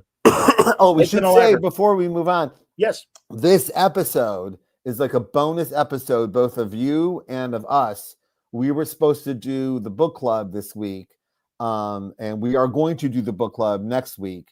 But having spoken to the Jinx World people, no one was ready. Okay. And many of us, including me, had read the wrong Darwin Cook, Richard Parker novel because they're not numbered. So a lot of us, for some reason, or a few of us assumed that the Score was the first one, but the Hunter is the first one. So I read the Score and really enjoyed it. We're reading for next week for the book club. We are reading, and you can isolate this for the thing that we are reading and discussing Darwin Cook's masterpiece adaptation, Richard Parker, The Hunted. Right? I think you'll end up reading all of them. They're very Do you have the very omnibus? fun The to omnibus read. that has all the stuff in one novel. Well, I have the first. Amazing. I have the first Martini edition. Did they release the second Martini edition? I don't can't know say what it didn't have everything. I thought it was all in one bag. I think there's another one, but the one we'll discuss is the first one. Yeah, the first book, the first and also it's interesting for Mike, Taki, and I. We've been hired to adapt a famous novel, not a Richard Parker novel, but a different novel from a different author, and we've accepted to do it sometime next year. So studying this truly excellent adaptation was very inspiring and helpful to me. I'm excited to discuss it. You know, guys, also it was like Criminal. I realized I hadn't read it in years and years and years. The bar is high. The bar is very high on this one. So I was telling friends the other day how you guys unfortunately had the initially had the opportunity for Dick Tracy and it got pulled away. But of course, Mike got to do Dick Tracy. Mike got to do it. It haunts me to this day. Because many years ago, we got offered to do Dick Tracy. I believe it's a Sunday strip. Even was that? Yeah. Okay, if I sometimes these things conflate or I tweak them in my head. And but it was me and you to do Dick Tracy as the Sunday strip. not only was I excited to do it, it did feel like something our heroes would have done. Like that's like when you hear those weird ass things Jack Kirby did, I was like, oh yeah, yeah. So I was really excited about it. Yeah. And then Warren Beatty got wind of it and shut it all down. And Warren Beatty is like one of my favorite filmmakers of all time. So I was like, what are you gonna do? Like put on the costume and do another Dick Tracy? And then he did it. Go look on YouTube. He puts out Dick Tracy content so he can hold on to the media rights. Yes. Some of that has loosened up over the years. This is why Mike got to do the comic book. But for decades now, Warren Beatty has been like holding on to Dick Tracy, but yet not doing anything. It is that weird. The last version when Ben Mankiewicz. It's the nuttiest thing. It's the craziest thing. He interviews Beatty as Tracy, everybody, if you haven't seen it. And even Mankiewicz showing it on Turner Classic Movies is like, it's Warren Beatty, kids. Watch. Dick Tracy talking shit about what an asshole Warren Beatty is. I'm like, okay, there's also therapy. You can just go to therapy. You can wear the costume and you don't have to film this and put it online. So yeah, you can wear an inflatable costume and go to therapy. And to clarify for some Okie dude, he knows, yes, Alex Segura is currently doing the Mad Cave. Dick I Tracy. am a big Alex Segura fan. I love his novels. Sure. I love his he's got a new Daredevil book out too, and I highly recommend his Dick Tracy. Mike did it for IDW. Yeah, right, this might have been 15 years ago. I'm talking like this is not even the same. Yeah. Company. Oh yeah, this is longer than 15 years ago. This is this is not Alex getting our hand-me-downs at all. It was 20 years ago, and it was before when your guys' proposed thing was supposed to happen. And then, Mike, when was your IDW run that you did of Dick Tracy? 5 years ago, 10. It was during it was like 2020, like during. Oh, that's right. It was during COVID. No, because I couldn't do it because of DC. I just could not do. I was envious. Done together, it would have been thrilled that you got to do it. Yeah. All right, so so we will do book club next week. Okay. Richard Parker, the score is that or the Hunter. Yes, read it, even if you can't be joining us live. Highly recommend the read. Spoilers, it doesn't suck. And then you can listen to us talk about it. With some gentle opinion and authority. We will pick a day and we'll make it alert. And we'll make it happen. So, but if you're a member of the Jinx World Discord or a Patreon member of Word Balloon, you have access to the conversation live. You can jump in. For us, for Jinx World, is a continuation of the classroom setting. We have like dozens of classes that are recorded on Jinx World. This is another version of a class. To it, like absolutely deep dive. We've done Kelly Sue's and Phil Jimenez's Historia with Gene Ha and Nicholas Scott. We did Criminal by Ed and Sean. What else did we do? We did Birds of Prey. We did Kelly Thompson's Birds of Prey, which I really am glad we did because I'm not sure I would have gotten to that book without it. Just Saga from life. We did Saga. That was another boy. I'm really glad we did Saga. Yeah. And what else? There's one more in there. Criminal, Saga. And you can listen to these right now. These are available. You can go to. Oh yeah, they're on the library. Everybody, and again, come to the Word Balloon channel either on podcasting or on YouTube here, and you can see them. And yeah, like in the commercial at the beginning of the show, you'll be part of the show. You'll be. I mean, we're doing a live book club. We're doing it. You can take over. Yeah. Absolutely. But this is the only show you got the dinosaur. Wow. This is true. So, and on that note, I'm fading. So going. You don't want to hear what my favorite movies are? Well, I get up early and then I play video games all day. I'm exhausted. Well, let me real fast acknowledge that I love the preludes to each chapter that are happening. A lot of fun. That they're great. They're fantastic, guys. Seriously, I'm really enjoying them. We kind of realized we aged out of what was our letter column, which was by today's standards a yikes situation. It was also us. We were coming up, so we were punching out everywhere, but now it looks like we're punching down, and that's not what we ever meant. So instead of doing the letter column, we have the Discord and that space in which everyone can interact with each other. So it's to me a continuation of the letter column, which is just a fun way to hang out. And so if you buy an issue of Powers 25, you get a free invite. And just yesterday, I dropped a great holiday present for everyone on the Discord, which was one of the most popular things I've done. I have a Jinx World Goodies server where I just drop in free comics and scripts and surprises. There are things going on in my career that only the Discord people know. So Mike was like, wow, I can't believe they all keep a secret. And they do, including, by the way, before Mike fades out, it is our 25th anniversary of Powers, 4th issue on sale this week. We're very, very excited. On top of everything that's been going on around Powers, we got some outstanding news last week, just around, just before Hollywood broke. Mike and I were sent to work on a project that is Powers related, that you will officially hear the announcement after the holiday break. We heard that they will be announcing.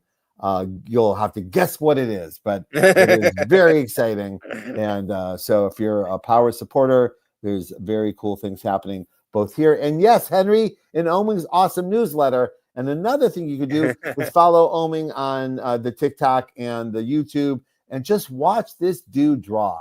Just watch him do his thing. Man. It is so fun and exciting and warming. And that is my bedtime story for Mike Oming. All right, guys. Thanks for having me on. Talkie Dinosaur. All the best, Mike. Night. All the best, Tack. Take care. There we go. A question before we get into the books, and I know I have an answer to and this. I didn't do my movies. Go ahead. What's that? Yeah.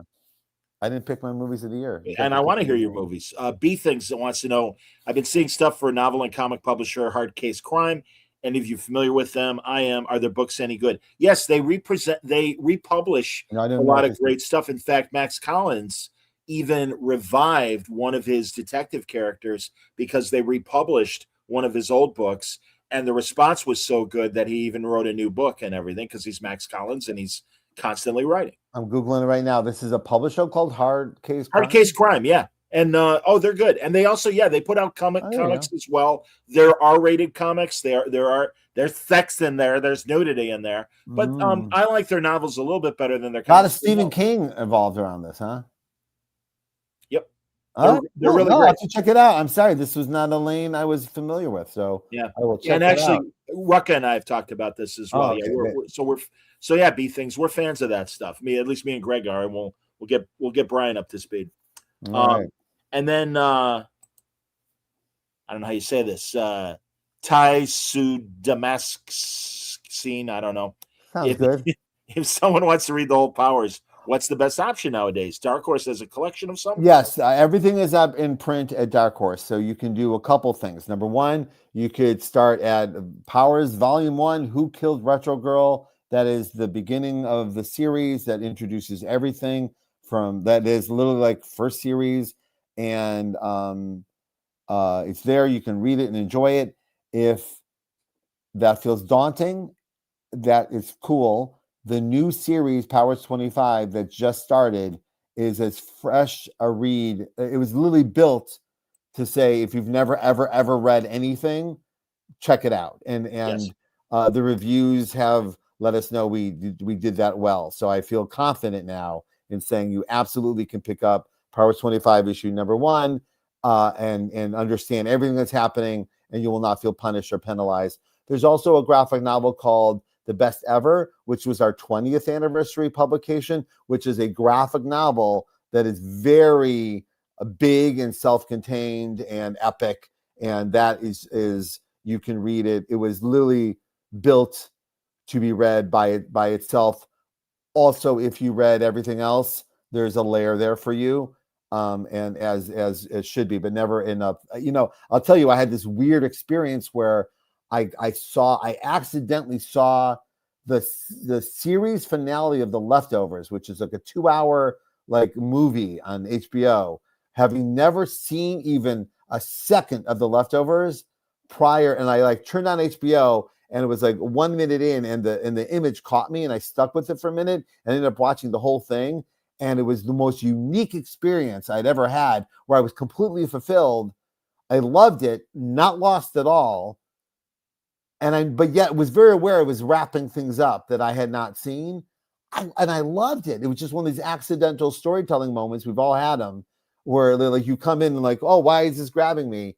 And it was very influential on how I handle Powers now, is that If you're reading it all, I got you. If this is all you can read, this is all the time you have for us, No, it's I accessible. got you there too. Agreed. All right, Auditron is very confused. I don't know how you found the channel, Auditron, but I will introduce us because, yeah, you're like, are you guys writers? I'm 100% confused. So anyway, Brian Michael Bendis is a comic book writer of note. He's also written a couple television shows, and but we're discussing his and Mike Oming's return to a crime comic called Powers, and it is cops in a superhero world. But prior to that, we've been talking about movies and television, AI and things, because usually when Brian comes on Word Balloon, we discuss these things, and that is kind of the oeuvre of the Word Balloon channel. We discuss pop culture, we discuss movies, we discuss TV, but we also discuss comic books. So welcome. And Auditron, separate from my infrequent appearances on this podcast, this is an ongoing concern, and it has been for the last 20 years, like a very unique and, may I say, even important destination for a lot of your favorite comic book creators of all walks of life. Come here and have long-form, friendly discussion about the art and fun of storytelling. So scroll through Word Balloon. Go like put in your favorite creators, your favorite comic book characters, and you'll find that they are here discussing it in a length that I think would just delight anyone who's a fan of any of this. I couldn't recommend it. I've been here for years, but so many of my favorite creators, even people I know very well, I learn a lot about them from Word Balloon. This is where they come to talk about stuff. So don't worry about me so much. But if anything you like about comics, scroll back and take a look. But one of the fun things about comics is we don't just like plug our comics all day. We talk about our passions, the things that we love, the things that inspire us, and the things we like to nerd out about each other. There you go. We did it. All right. I'll stop. We subbed him. I'll stop talking. Absolutely, man. No, I appreciate that, man. All right. No, and I don't know how you stumbled on us, but I'm glad you did. It's the best, right? We get it all the time. Hey, man. I had not to be braggy. I just came back from Italy. I had an amazing experience in Italy thanks to our Italian publisher, and it was just weeks of really unique interactions with people who came to our work through different avenues. Some people literally discovered me on Word Balloon, or some people like discovered you because I went on Word Balloon. And then like every mixture of every kind of thing, like, oh, I only read Daredevil and you do Daredevil, like, or I only read original things, and that's what you have. So it's one of my favorite things about comics is that there's a million ways to get involved or get invested or find your way into it, and it's all so intimate, and so many of our friends are giving so much of themselves to do their best work in this medium. I know every medium has that, but there's something really magical about the way comics are created and the partnerships they create. And our friend Mike, who was just here, is one of my lifelong partners in making stuff. And again, not bragging about having our book and all this exciting stuff going on, but because people who read the book kind of invested in it, it's kind of like letting you know your investment paid off. Like things are going well, and it's very exciting to share that with people. Agreed. And honestly, the greatest compliment I get is when readers of the creators that I talk to say, hey, I saw you on or heard you on Word Balloon. And Brian has been very kind, and Mike as well, and a lot of the other comic creators who have put me in their books. Brian actually did a book with David Mack called Cover, and my favorite scene is in the first issue where an artist is talking to somebody and like, hey, I heard you on Word Balloon and blah, blah, blah happened, which was very cute that you guys You were that. Principal Suntress in Ultimate Spider-Man. Come on. Did you get murdered? I couldn't remember. No. At one point I was going to murder you, but I didn't murder you. No, I survived the flood of Ultimatum. You survived Ultimatum. And then oh God, I forget, damn it, from St. Louis, the artist, always working with Mark Waid. Damn it, I can't think of his name right now. But you wrote a scene and drew a scene where Miles encountered Principal Suntress in his condo. Oh, Chris Samney. Thank you. God damn it. I'm sorry, Samney, if this gets back to you. I apologize. I haven't talked to him. He did a great bit on you. That was good. Yeah. And also it was so great to see you hanging out with Sarah Pacelli. Boy, Who that also was did a very nice something. rendition of me back in the So day. Sarah is Italian royalty, as is a couple other creators I've worked with over the years who I had a great time working with. Never a bad moment, but we just didn't have like an emotional connection because of the language barrier and and what it be. But so I went to Italy. Our mutual publisher friend sat us next to each other, and we spent the weekend. And we certainly, Sarah and I, never had a moment where we turned to each other and went, hey, that Miles grew up to be something. She's the co-creator, Miles Morales. That was an amazing experience. We shared with each other, wow, it was an amazing experience. And then we went on with our lives. And then to come back together years later, we had a very emotional weekend together. It was quite lovely. Bless you. Excuse me. It was like everything I'd ever wanted to have around. And CB was there. And also people now know that part of me coming back to Marvel for this new wave of projects involves me and Sarah reuniting after many years. And we never broke up. We just weren't working together. And so it's very exciting. I got to have an emotional day with Sarah and then go back to my hotel room and rewrite the script based on how I was feeling in that moment. And it'll be all on there when you see it. So I'm very, very excited for you to see it. And it's one of the reasons that CB called me back in. I had to say yes to this, and you'll find out soon. Maybe you'll find out next week, as far as I can tell. Well, let's talk about Powers before we get to what is already or coming out soon. And I didn't bring up. I got to get that other cover. What? But I'll get Avengers 800 up there eventually. We'll get to Avengers, I promise everybody. But for now, not that thing I sent you, but the cover you can show. Yeah, I was going to. The other thing you can't show. Okay, that's fine. All right, that's fine, and I appreciate that note. So again, Powers 25 is the name of the new arc, and I guess new ongoing. It's an ongoing. I can tell you, we literally just heard from Dark Horse that we're continuing past our 12. What we're going to do, and there'll be more information at the time, is at 12, we're taking a break to unveil a new project. Before Powers 25, Mike and Taki and I were hard at work on a new idea. Okay. And then we were halfway through, and then Mike goes, hey, it's the 25th anniversary of Powers. I'm like, oh shit, we should take advantage of that. And I had ideas cooking. So we're going to pause only to debut a brand new idea, which we think is in the vein of celebrating the year of Powers by also bringing out something new.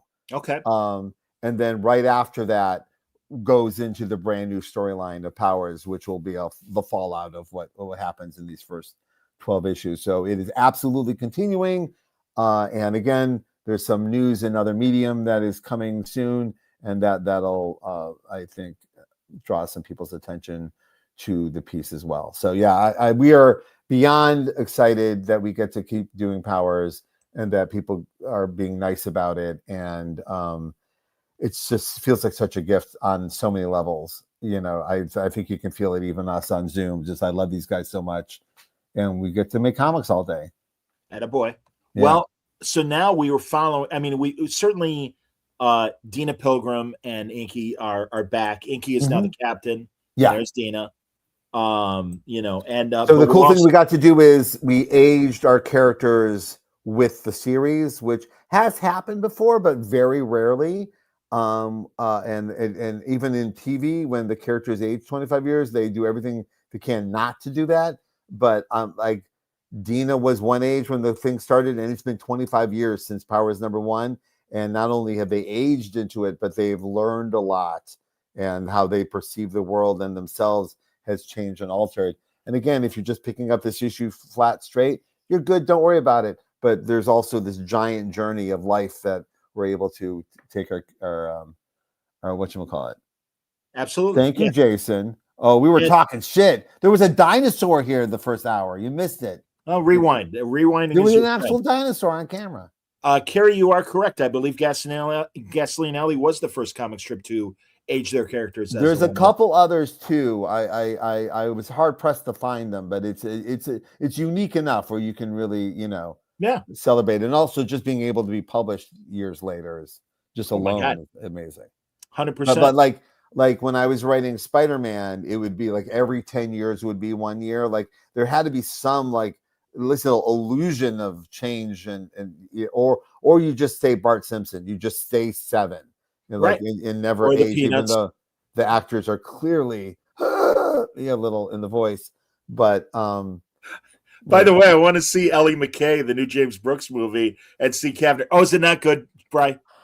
It's listen, man. It's sitting there on Rotten Tomatoes with a 21%. Oh no! And I love the word balloon and the word balloon. The Blank Check podcast is my favorite film podcast. Yes, and they have already done their James L. Brooks year. So every time a director they've covered in the past puts out a new one, they do a whole episode on the new one. So I listened to their whole Ella McKay episode, and they were being as generous as they could possibly muster. They weren't being dicks about it, and I was like, oof. But for those of us who like love broadcast news with our whole heart, and then had to like kind of find their way into the experience of how do we know, or whatever that the Reese Witherspoon, Owen Wilson, Paul Rudd one. I didn't see it. Go on. Okay, so he's made what a lot of people thought was his last movie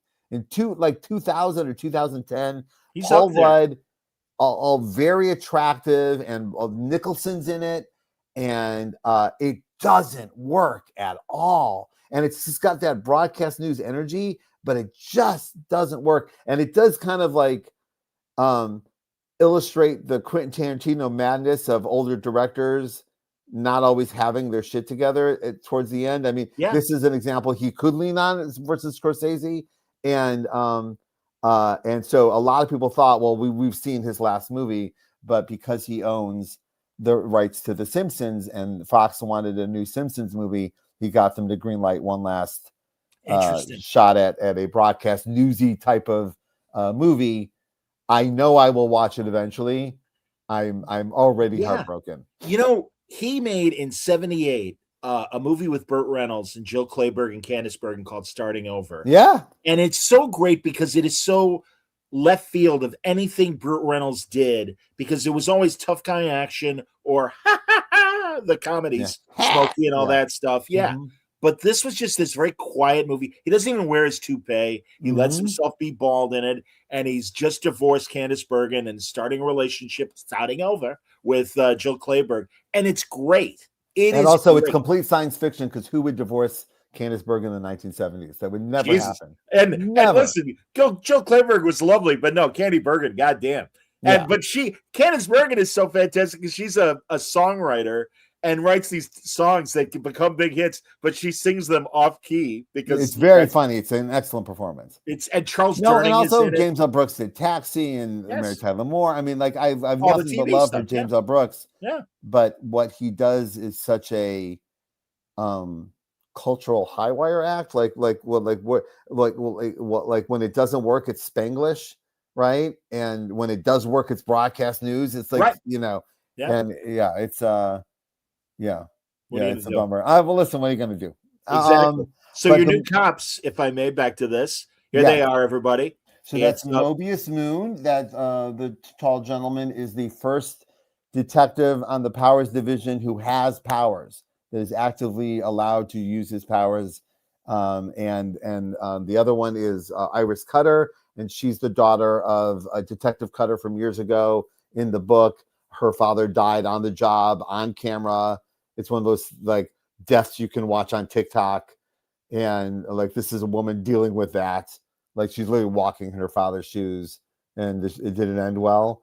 So we're these two new detectives being also mentored by Dina Pilgrim, or looking up to Dina Pilgrim and Enki, and all of them dealing with the new Christian Walker Powers Act that is supposed to solidify the laws of powers in our world, but no one has said to anyone what are the rules. They just announced there's a Christian Walker Powers Act, and walked off stage. I don't know if anyone can relate to a government announcing something and no one knows what it means for the short term or the long term, but that's what But the crux of it, if I may, is that now people with powers are allowed on the police force. So that is at least yes, it's a new idea, and also powers are supposed to be policing themselves and not being held to the responsibilities of the overall culture. But no one knows what that means. But all of this is really, it's a homicide detective book. There's been a murder. The murder is an investigation. Like right here, there's a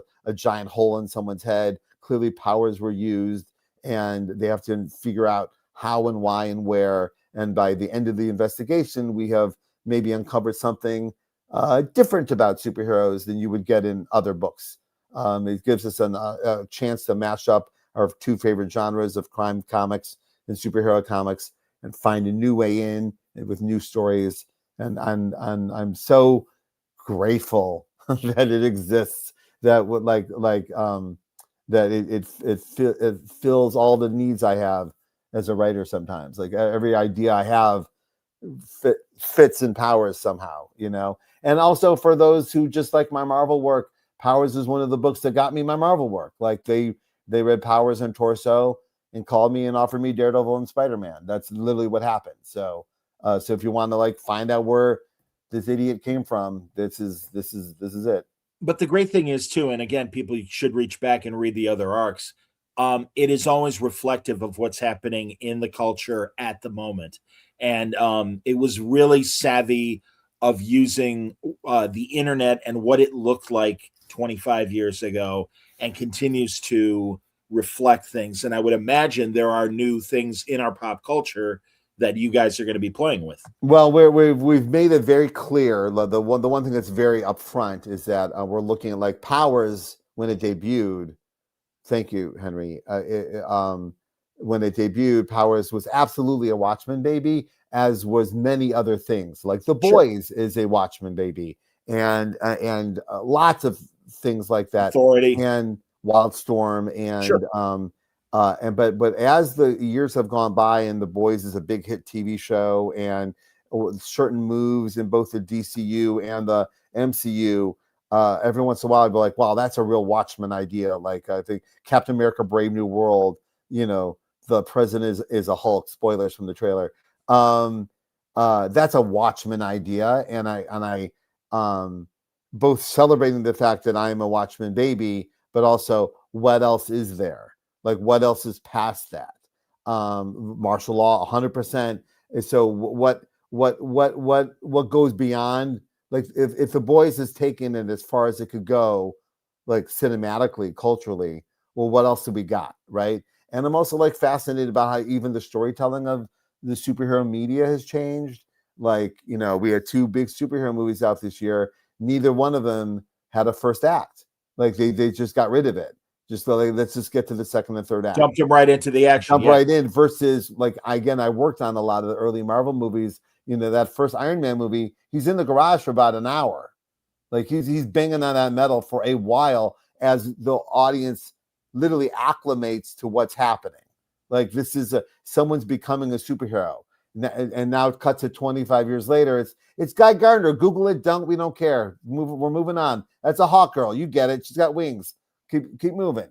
And that's really fascinating to me. It really is. I mean, even going through some notes from some earlier versions of what the Powers TV show became and how many meetings I had to have with FX, rightly so, about what is a superhero? How will the audience know where the superhero came from? Like, what are they? Who are they? And now the audience is like, yeah, we get it. My Hero Academia. We've seen. We don't need an origin story. Yeah, yes. Don't worry about that. We're not even. It's been literally 15 years since they mentioned Uncle Ben's name in the movie, right? Yeah, and it was in Madam Web. That's the only place they mentioned it. Oh, all right. I have not seen. No joke. Love that movie. I love that movie. Really? I nothing brings me more joy than watching that movie with anybody else. Fascinating. I have to admit I've yet to watch it, and also there are movies. Listen, it's not a good movie, but there's not good movies that really bum the shit out of you. Then you really just you feel upset. You feel like, oh, they could have fed the homeless with this money. Like that's where your brain goes. Like what a waste of money. Yes. Like no one had an idea here. And there's something about Madam Web that is just delightfully ridiculous, including there's like bad lip dubs. There's it's made for How Did This Get Made? Like it's made for that podcast. Have you seen the new, or it's not new, but that director's cut of that 1989 Captain America movie? No. Is there? Oh, Brian, send it over. We will talk. Because I believe the Russo brothers, even though I have no direct knowledge of that, have referenced my favorite shot in that movie. In the Captain America 70s movie, the camera pans down to the front of Steve Rogers' childhood home, and in the opening shot, you can see the film crew reflected in the window of the thing. It's the opening shot of the film, if my memory serves me correctly. It's been a very long time. I may have It has been a long time. Altered this in my head, but there's an amazing shot where the camera pans down. You go, oh, this is a good movie. We're moving the pan down, camera crew right in the lens, and delightful. I've discussed the movie on my Scene Missing podcast with a couple of the guys. Gabe Hartman's like, I'm not watching that. I'm like, all right, I understand. But Terry Beatty, the great cartoonist, who gave us Ms. Tree, back in the day, was like, listen, I'm a massive Captain America fan. This director's cut, he hung on to it. Cannon took the movie away from him. Rearranged the scene sequence, and this is the way that Albert, I forget his last name, intended the movie to be. He is dead. His wife has created a website, and she is selling Blu-rays of his. I had no idea. First time hearing of it. It's still a flawed 80s movie, much like you were saying about Madam Web, but it is so much better. And J.D. Salinger's son, Matt, plays Captain America. And I now have more sympathy to him because it's a very earnest performance. Yes. And it works as Steve Rogers being thought out and kind of just like, what the hell? What happened to the world? I'm right that the movie he made before Captain America didn't suck, correct? It was like Sword and Sorcery. Oh, you know, I had heard that. I've never seen it. I don't think I've ever seen it, and I don't know how it aged. But I remember everyone thinking Captain America might be something because everyone who made last movie, there was promise there, right? So I remember that. Now, also, when you've seen this movie recently, this Captain America movie? Oh, yeah, in the last couple of months. In my memory, all right, so Captain America, and again, I worked at a comic book store when all these movies were floating around in the bootleg space. The Fantastic Four, Captain America, Spider-Man, Punisher. Thor meets Daredevil, these things would float around, and to get them was such a jewel. It was such a like you felt like Indiana Jones. You won, I got it right. Yes, and I have so many. I've screenplays that you wouldn't think existed if not for the copy that I bought at Motor City Comic Con in 1987. Things that you're how could this be? How could this exist? I have many things like this that I spent literally my food money on. And so I remember watching, and this is the great thing about working in a comic store. We just someone comes in and goes, I have the Captain America movie. Put it in the DVD VCR combo player. And we put it in, and it is a screaming delight. It is a Riff Tracks heavenly movie, right? Filled with nonsense. But I deeply remember that Captain America's tied to the rocket, and they're yelling at each other. The Red Skull looks terrible, and they're yelling at each other. And he's like, you're going to hell, Captain America. And he goes, no. And he goes, yes. And then Captain America reaches under his ropes and grabs the Red Skull's arm. If I'm going, I'm taking you with me. Something like this, right? Yes. And then the Red Skull pulls out his sword and cuts off his own arm. He does. Not Captain America's arm. No. Who was tied to the rocket. Yes. He cuts off his own arm and then spends the rest of the movie angry at Captain America that he doesn't have an arm. Am I correct on this? Yeah, partially, yes. Okay. I would say so, certainly. That does happen. Ronnie Cox is the president. Yes. Oh, God damn it. From Ned Beatty. Ned Beatty is an investigative journalist. But they're playing Luthor, Mr. Otis. A little bit of Otis. No, he's more. Music? No, he's if anything, he's more Woodward and Bernstein than he is Goofy. and they were childhood friends. They see the drone fly over the White House. It was intended to hit the White House and kill FDR, but Cap was able to pull it out. But he's on the outside of the plane, and the president takes a photograph of Captain America when he's a kid, and he's held on to this photograph for his entire life. There are scenes that I don't remember from the original cut. And again, it's been forever since I've seen this is a theatrical release. 90s, yeah. But it really, what I have heard is canon. The movie was more, when they would show the stuff from the 40s, it would happen in flashback sequences. And canon re-edited the movie to put all the stuff in the 40s at the beginning and then the modern stuff. It makes so much sense and more better. And also, it explains Steve's own confusion as he encounters the world of 1989 compared to the world of the 40s. Michael Nouri is in it, and I didn't remember that. And he's got very bad makeup as an old man. But Billy Mumy plays Darren McGavin's character as a young man. Well, and I will say, though, Very interesting. My memories are vague. This goes back many years, but when we got the call from the MCU, remember I was in the creative committee, so every time they would like launch a new film project, we were all hard at work on whatever that was. So as soon as Iron Man landed, it was Iron Man 2, Captain America 1, Thor 1. That's what we're working on.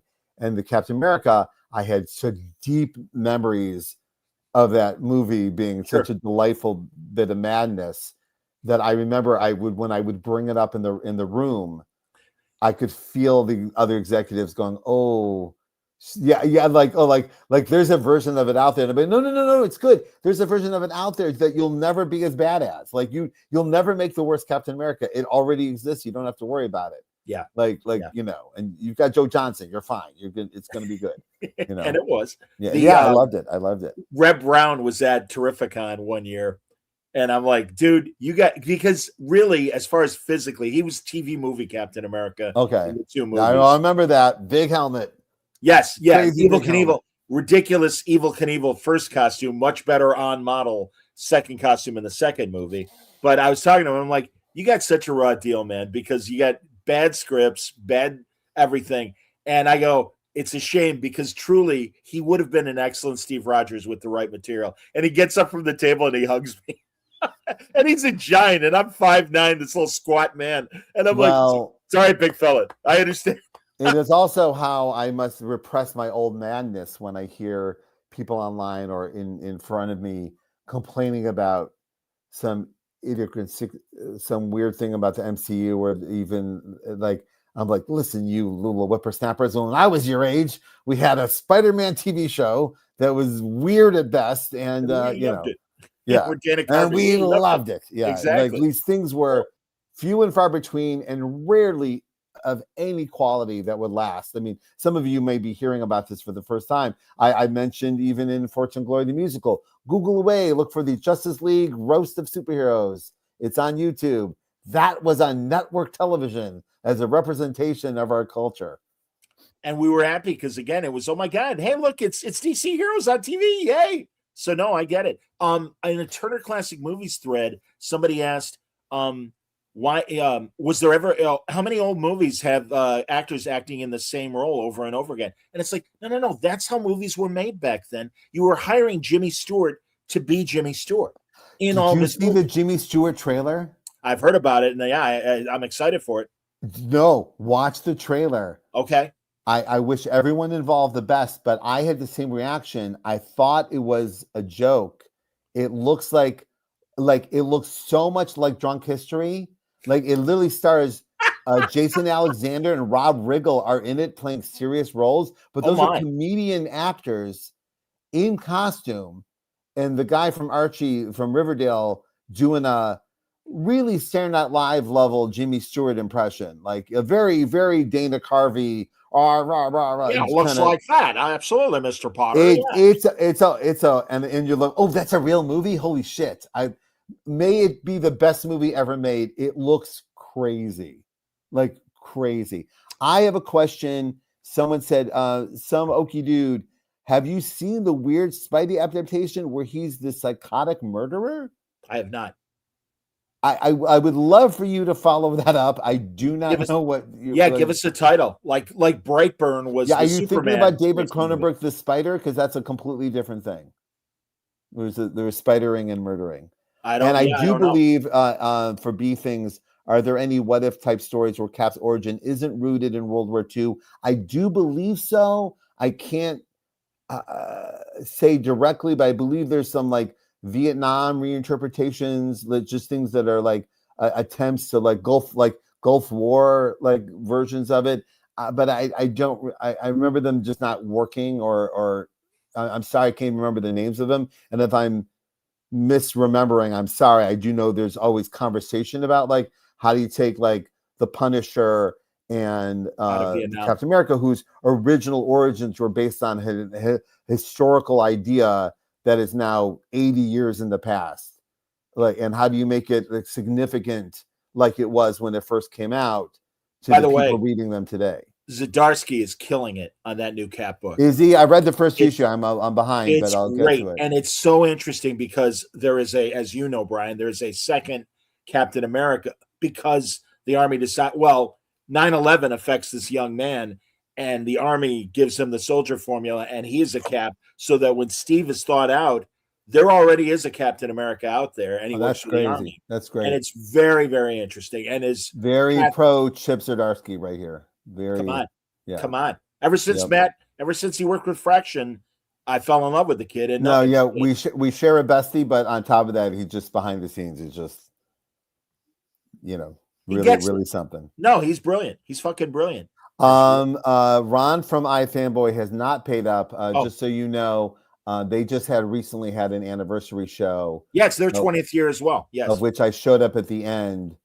They gave me the business about the closet from 25 years ago. Still, that's Avengers where Wanda went crazy, and there's something behind the closet that Hawkeye might have seen. It's for those of you who don't know, there's an issue of Avengers where Hawkeye goes to visit his sick friend Wanda Maximoff. She says there's something behind that door, and he knows if he goes and looks and it's not what she says it is, that his friend is lost to him. And he decides not to open the door and just to enjoy his friend. It's called Mystery Box Storytelling. Google J.J. Abrams TED Talk if you want to see what I'm talking about. But the idea is that you don't find out what's behind the door, and it doesn't matter what's behind the door. All that matters is Hawkeye's relationship to the choice. I've chosen not to look. I'd rather just be present with my friend. Certain people are not wired to enjoy that kind of storytelling. And Ron from iFanboy is now a lifelong, I could say, person who does not enjoy that kind of storytelling. He must know. And has been hounding me for decades. 20 years. We just regurgitated it for. I'm gonna have to watch that, man. Yeah, it was fun. I did the bit I used to do with you where I go, all right, Ron, all right, listen, you guys have been cool. Jokes aside, here it is, and I hung up. Hilarious. So, yeah, man, that does take me back. All right, here's the answer to that question about it's called Three Dev Adam. It's a Turkish film featuring Captain America and Spider-Man versus El Santo, the great wrestling hero. Never even heard of it, and I believe you may have like fantasized it. I think you may have. Is it any? I mean, is it like? Is there? Is it like a legal thing? Oh, I'm gonna Google it. Here we go. I'm Googling on Three Dev camera. Adam. 3 Dev. I literally never heard of it. I usually even have at least vaguely heard of something. 3 Dev Adam. Yeah, it comes right up. Boom. Oh yeah, this is what we call an illegal movie, my friend. Oh, it's on the YouTube. Yeah, you can see that. Oh, man, I'm gonna have to watch it. I'm gonna have to get the guys, the same guys that did the Captain America rewatch with me. It's from 1973, but it is. I will now go down this. How is this not a lawsuit rabbit hole? Thank you, everybody. Thank you for letting us know about this movie. You got a 4 out of 10 on IMDb and a 2.4 on Letterboxd. That's like the Bollywood Spider-Man and the various. Are you looking at it right now? 3 Dev Adam? Yeah. No, I'm talking to you. I gotta Google it. Google it. I can't do it justice. Okay. Oh yeah. I may as well put the link in. So I will do that. I'll do it too. Here. Yeah. So, just 3 Dev Adam. Worth a Google. I will. That's a rabbit hole. I will gladly go down. Thank you for that. Yeah, Japanese Spider-Man. I'm very aware of that. I love, yes. and that energy is part of Spider-Verse, and 100%. I always love that. The meme or GIF of Spider-Man just hammering things is one of my favorites. I used to use that all the time back in the old Tumblr days. So Okay, kids, I'm putting it in the chat, and I will have it on screen momentarily. let's all quietly watch this instead of book club.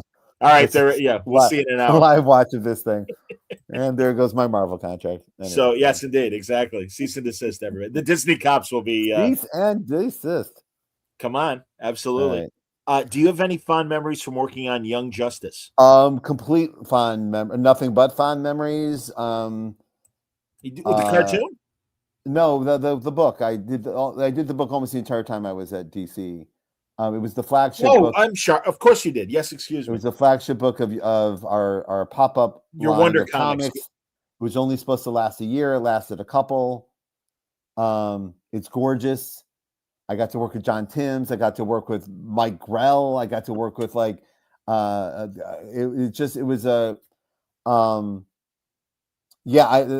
it's hard to describe. Even though I'm not itching to go back. I enjoyed the work at DC, even though it was sad to watch the end of that era. That it left me alone, and I loved writing Superman. I loved writing Legion of Superheroes. And again, I didn't come there and say I want my own line of comics. They were like, hey, we're going to do pop-ups. You want to do one? I'm like, hell yes. And then the pop-up was Young Justice, Wonder Twins, Dial H for Hero, and Naomi. I'm very happy we put those books out in the world. Couldn't be happier. I don't know who Chud Babies is. He wants to know why didn't you Chud Babies. Why didn't you Chud? Who are you, Chud Babies? I was too busy being lost. Okay. Well, be as it may, we had Patrick Gleason, we had John Timms, we had I will say it's like one of those books, much like my Guardians of the Galaxy, regardless of what you think of my choices, there ain't a bad looking page in that whole run. It's really exceptional. I also, being on Young Justice, you want to not do what Peter David did. You want to do something else. It's like when you're on X-Men.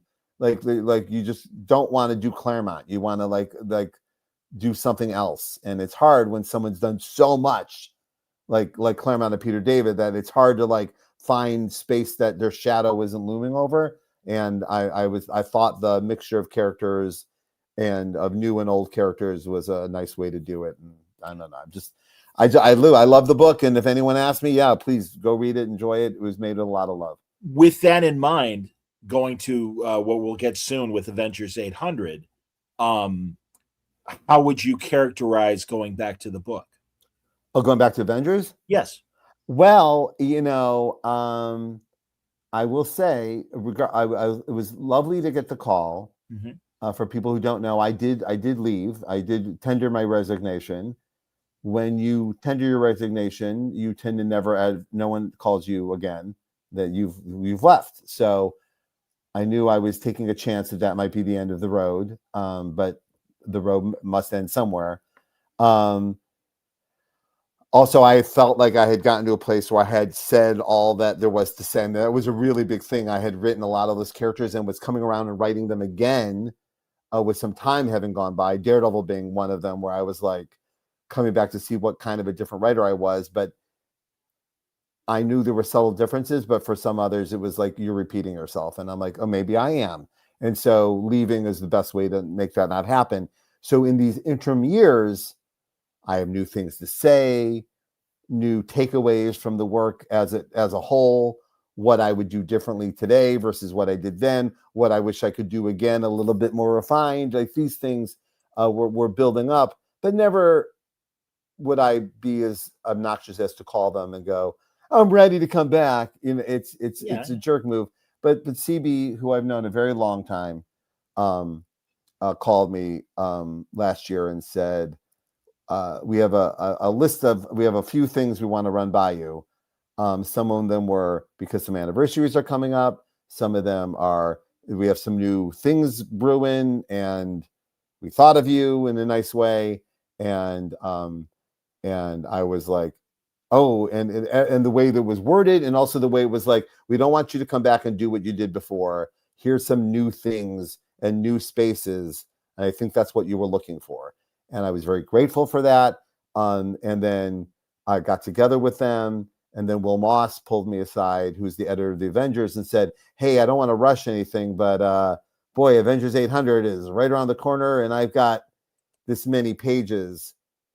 Would you be so nice?" Because for those of you who don't know, my debut on Avengers was Avengers 500. So it was like, and I do love anniversary issues, and so hey, would you like that to be your comeback? Like, come on back and just have some fun, and hey, maybe we can get Mark Bagley out of retirement. And who, for those of you who don't know, Mark Bagley and I did Ultimate Spider-Man together for many, many years. Another person I've never had anything but a delightful time with. But then went our separate ways a couple of times over the years, as he went to DC once during our run on Spider-Man. People forget that he was doing Batman for a couple of years while La Fuente was on the book. And so we both were coming and going, but always loved working with Mark. And then Mark literally did me the genuine honor of coming out of retirement, of an earned retirement, to do this story with me. I sent you, John, a page of it today. And I want you to know that, like, how I felt when I saw that page was this was Mark letting me know how he felt about working with me. Right? Like this is how he was expressing. And so it was a very emotional, lovely experience where I got to just enjoy my old friends, the Avengers. We're not reinventing the wheel. It's just an anniversary issue, which is about the Avengers enjoying being with each other. Just one? Well, yeah, it's just this one story. It's not the only thing I'm doing at Marvel, but I'm not coming back. You're not coming back full time to the Avengers. No, that just was for this anniversary issue. No, this is an anniversary. It's just me and Mark reuniting to do something lovely and special. I loved doing it. And then behind the scenes, that I moved right into the thing I'm doing with Sarah that was equally emotional and special and lovely. And I must say, for those of you who don't know, like, this is one of those jobs you should really feel something when you're doing it. Usually, like, you're putting your heart on the table if you're doing it right. Even if it's a superhero smack around, there's a reason you're there. There's a thematic reason, and you're part of a history of character that you want to, not mess up with. So going back to these spaces with my friends and reuniting and keeping an eye on my joy levels. Like, am I enjoying this?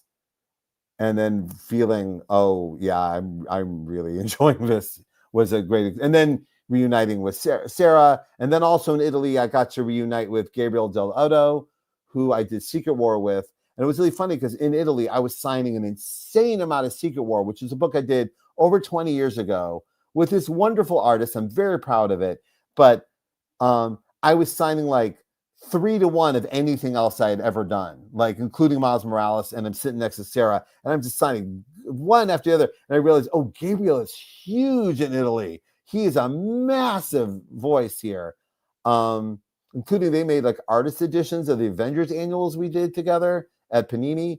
And then also I got to reunite with Andrea Sorrentino, who Lily came and gave me a piece of Old Man Logan art because we did Old Man Logan together. That's great. And for people who don't know, we did 2 X-Men annuals together, which are in like the top 10 of my favorite things I've ever done in comics. He did an amazing job on this book. So it was great to just have dinner with him and really look him in the eye and go, man, it doesn't happen that great that often. It's just really, really something. So, so while all of this reuniting is going on, there's been a lot of genuine and wonderful emotions behind the scenes. Not to be braggy, just wanted to let you know there's a lot of love happening in the kitchen while we're cooking this stuff for you guys. So, how many pages is Avengers 800? 15, I think. Oh, the one story is just 15 it's a one story, but there's a lot of people that you saw. Yeah, it's one of those anthology. It's self-contained. I love the Avengers. Yeah.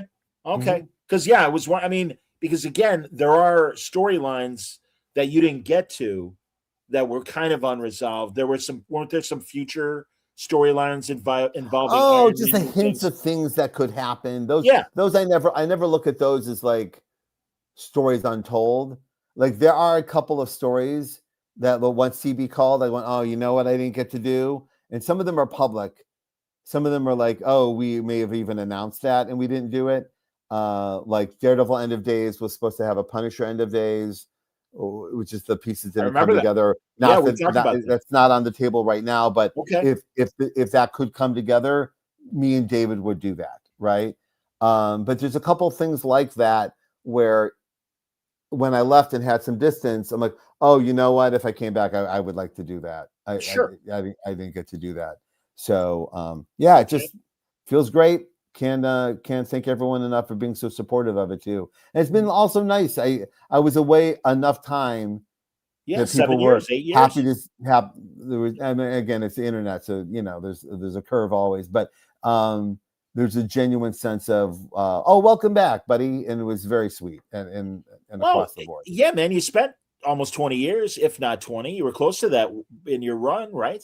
Yeah, no, it was 19 plus. Yeah, consistent. Very, and if that was all there ever would be, that'd be great. And there's something cool. It's like even like it's been about 8 years since I've been gone, like 7-8 years. Yeah. It's enough time where people are thinking fondly. All they remember is the good stuff and the terrible stuff, but nothing in between. And yeah, it's also my stuff's been in print the entire time, so there are people literally buying all new X-Men this month in omnibus form who've never read it before. It's great. I had like 6 omnibuses over the last 2 months. I'm thrilled with all of their existence. Couldn't be happier. Beautiful. Not to mention Marvel Unlimited, obviously. So even the people are constantly like, and I there's new stuff and there's old stuff, but there's something different about the culture than the way we grew up, where there's just stuff like there's like some stuff is old, but there's also like people talk about our Daredevil run, not like it's some nostalgia run, like, you know what I mean? They I hear how people speak of stuff, and there's some stuff that's just stuff. And I see that with movies and TV shows as well. Like my daughter was in the car with me, she's 14, and she puts on The Killers, and I go, how old do you think that song is? She goes, Anna, I just heard on TikTok. I go, that song is 22 years old. Like, to her, brand new. Right? Of course. So there's just like, that's not what it was for us. It was like new TV and reruns and like and old stuff. It's just different now. And I'm very glad for it. I did not see that coming. I was trying to remember your Daredevil arc where, and you, and I think Maliv, I'm pretty sure it was Maliv that was drawing it, where you had the guy that Daredevil put away when he was in the yellow outfit, and you even had like flashback scenes in that old fashioned. Yeah, I think it was called the Golden Age, or something like that. Yeah, but I drew love it with that. like Bendis and stuff. Yeah, and it reminded me, Philip Kennedy Johnson has a really great arc in Batman and Robin where this ordinary crook gets out of jail, much like your character, and wants revenge. And first thing he does, he hits the Igloo, Penguin's hideout, beats the shit out of the Penguin and all of his henchmen. And he's just this guy. And that's what I love about it. And he doesn't have a costume. He has no powers. He's just a man on a mission. And he is fucking up Batman's world. And even Batman's like, I don't know what to do with this guy. And he hates Batman. He's like, how dare you put that kid Damian in such jeopardy? And it's fascinating. And and like I said, in the very general sense, it reminded me of your story with Alex and stuff. It's very much like a crime fiction, like a very Elmore Leonard, like Jim Thompson idea, where this guy is 100% the star of his own movie, only to him, right? Not to anyone else in the universe. I'm also a big fan of Phil Kennedy Johnson. We've had some wonderful moments together. It was nice handing off Superman to him, and we got to be in Cleveland together for the big Superman thing this summer, and we had the best time with our kids. It was really, really great. He fast became a good friend, and truly, with his army stuff, has had times where he's come to Chicago, and it's like, hey man, we got to get lunch or we got to get dinner. I'm like, of course, man. So we had this great thing at one of our high schools, and it was a one-day convention to support after-school programs. I would not have had the job in broadcasting if it weren't for after-school programs. And so, of course, I was all behind it. And the guy who organized it was the music teacher at the school. And he got Philip to come in, and he did a writing seminar with English students for a couple hours. And then he did one with the music students as well. And then Saturday was the convention. And yeah, man, I'm like, oh, this is so great. And I was so happy. And no, he's a mensch. He's fantastic. So James Bunt says that Sarah Pacelli is one of the most underrated artists of the 21st century. I must tell you, having had a front row seat to some of her best moments, I fully agree. And the reason we offered her to join us on Miles Morales after just doing a few issues on Ultimate Spider-Man is because it was like a hurricane watching her come in, because some of the best comic book creators, because comics is such a bastard art form that like kind of eagerly needs you to come at it with some new idea. And she was coming at the character designs and her storytelling from almost a fashion like the world of like fashion. Like if you look at the early issues of Miles Morales and look at Gwen Stacy's outfits and how elaborate they are and how designed they are, and there's more going on in the characters, like wardrobe choices, than just about any book I've ever been part of with any artist. And the artists take it very seriously, but I had never seen so much detail go into every single like production design choice that Sarah was making. And and then leaned into it quickly when I saw how special it was. Yeah, and again, we're right back into it this week, and she handed in some layouts, and literally, it was like I was asleep when the layouts came in, and by the time like 20 people had already said Jesus, like it was everyone had already reacted, and man, look at her go. She's something. I do have in Italy, I just filmed her because her life is she has to draw Miles Morales 7,000 times at a convention. And I was like, we were playing, guess what Sarah's drawing? And it was always, is it Voltron? No. Oh, it's Miles Morales. Okay. It was, so I'm going to put it all together. I have literally like 20 videos of Sarah trying to guess what Sarah's drawing, and it's always Miles Morales. The photos are great, man. And no, I'm really glad that you got to hang out with them all and everything, and CB, of course. No, that's great. Some okie dude. One of the things I really liked about your Daredevil run was how it took the concept of Born Again and took it to its most logical conclusion. Absolutely. My favorite was when he grabbed the stone and he etched bullseye in his forehead and stuff. Well, that's a mixture stuff. Number one, David Mack and I grew up, obsessing over Frank Miller's Daredevil. That's the age we were. Like sometimes, and I know there are books some of you are reading now that are that for you in the culture, that like someone is just wailing and you're like, well, this is defining me. And so I grew up in a time where Frank Miller was on Daredevil, Walt Simonson was on Thor, and like all my heroes were on like legendary books, kicking ass when it seemed like a daily basis. And so when we were lucky enough to get Daredevil as an assignment, like you are now the authors of Daredevil, it became a compulsory to both of us to not imitate Frank Miller. Like they're like, we must know. And also because I worked in the comic store and I saw how many people were ripping off Frank Miller, like how many fucking Acclaim comics were like just trying to do Sin City or some version of Frank. Dark Knight. Yeah, just like everyone was trying to do, oh, is that what you like? We'll do that. No, they like it because he has an original idea. And it was so obvious that the lesson of Frank Miller was have an original idea or go back to the well. Like Frank went back to the well. And if you read those first issues of Daredevil, they are pulp hero comics. They are not superhero comics. They are like they're written like the Shadow. They're drawn like the Shadow. And Dick Tracy, that's what it felt like. Yeah. So we went back and did the same thing and kind of built our own thing. And then was really into that because of Born Again and some other storylines like that, that boy, Matt Murdock was loose-lipped with his secret identity. Like you may Google eyes at Matt Murdock, he's going to go, I'm Daredevil. And like getting permission, not only to like do that storyline, but then to say, hey, it's really kind of like a no backs idea. Like this is what the book is about now. There's not going to be like Mephisto's not going to show up.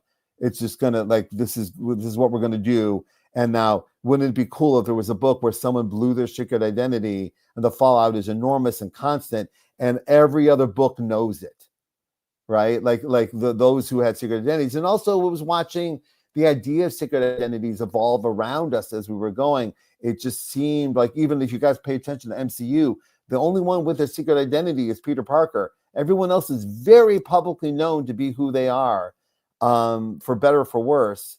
It's just a different relationship to what we grew up with as a cliche of the genre. Well, you and I were discussing that when that was happening, and of course, your Superman run, yes, which is a different kind of story. That's him deciding. That's him owning it himself. But has your opinion of is a secret identity necessary, or or is it a trope that we should get away from? That was the vibe I was getting from you back then. Yeah, it just seemed your like evolved since. It evolves with me because you look now like even the culture's relationship to masks is polarized. Like if you're wearing a mask, or even if you're an authority figure and you're wearing a mask, well, fuck you. Like there's like that is not the world I was writing Daredevil in, right? Or Superman.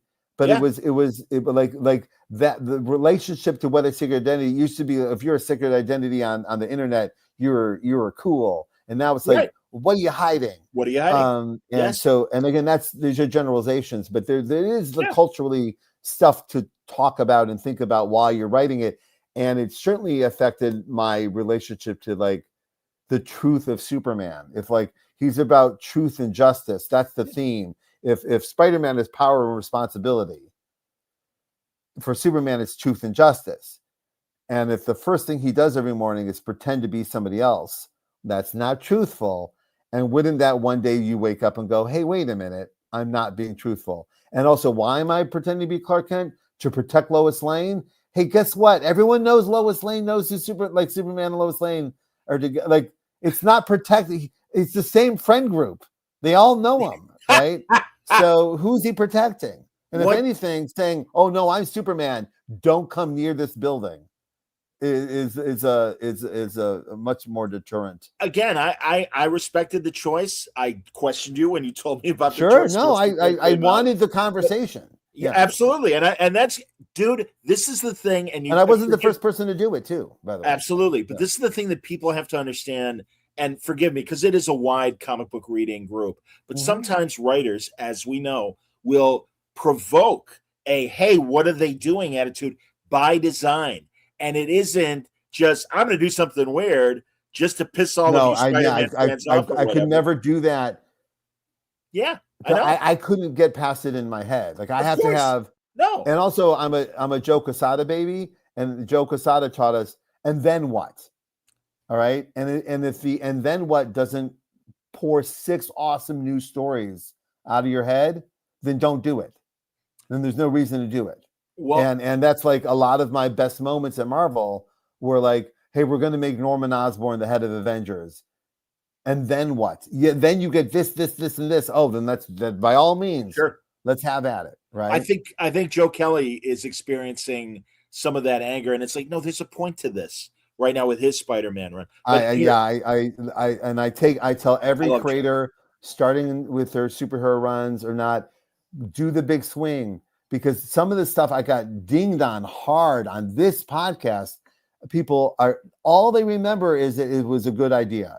Like now, I think I mentioned this last time we were on the thing. I saw that Instagram where they were doing a Lifetime Achievement Award for like Francis Ford Coppola, and Al Pacino goes, it really is amazing. It's exactly what people said. All the people ever remember and give you awards for is the stuff you got fired for.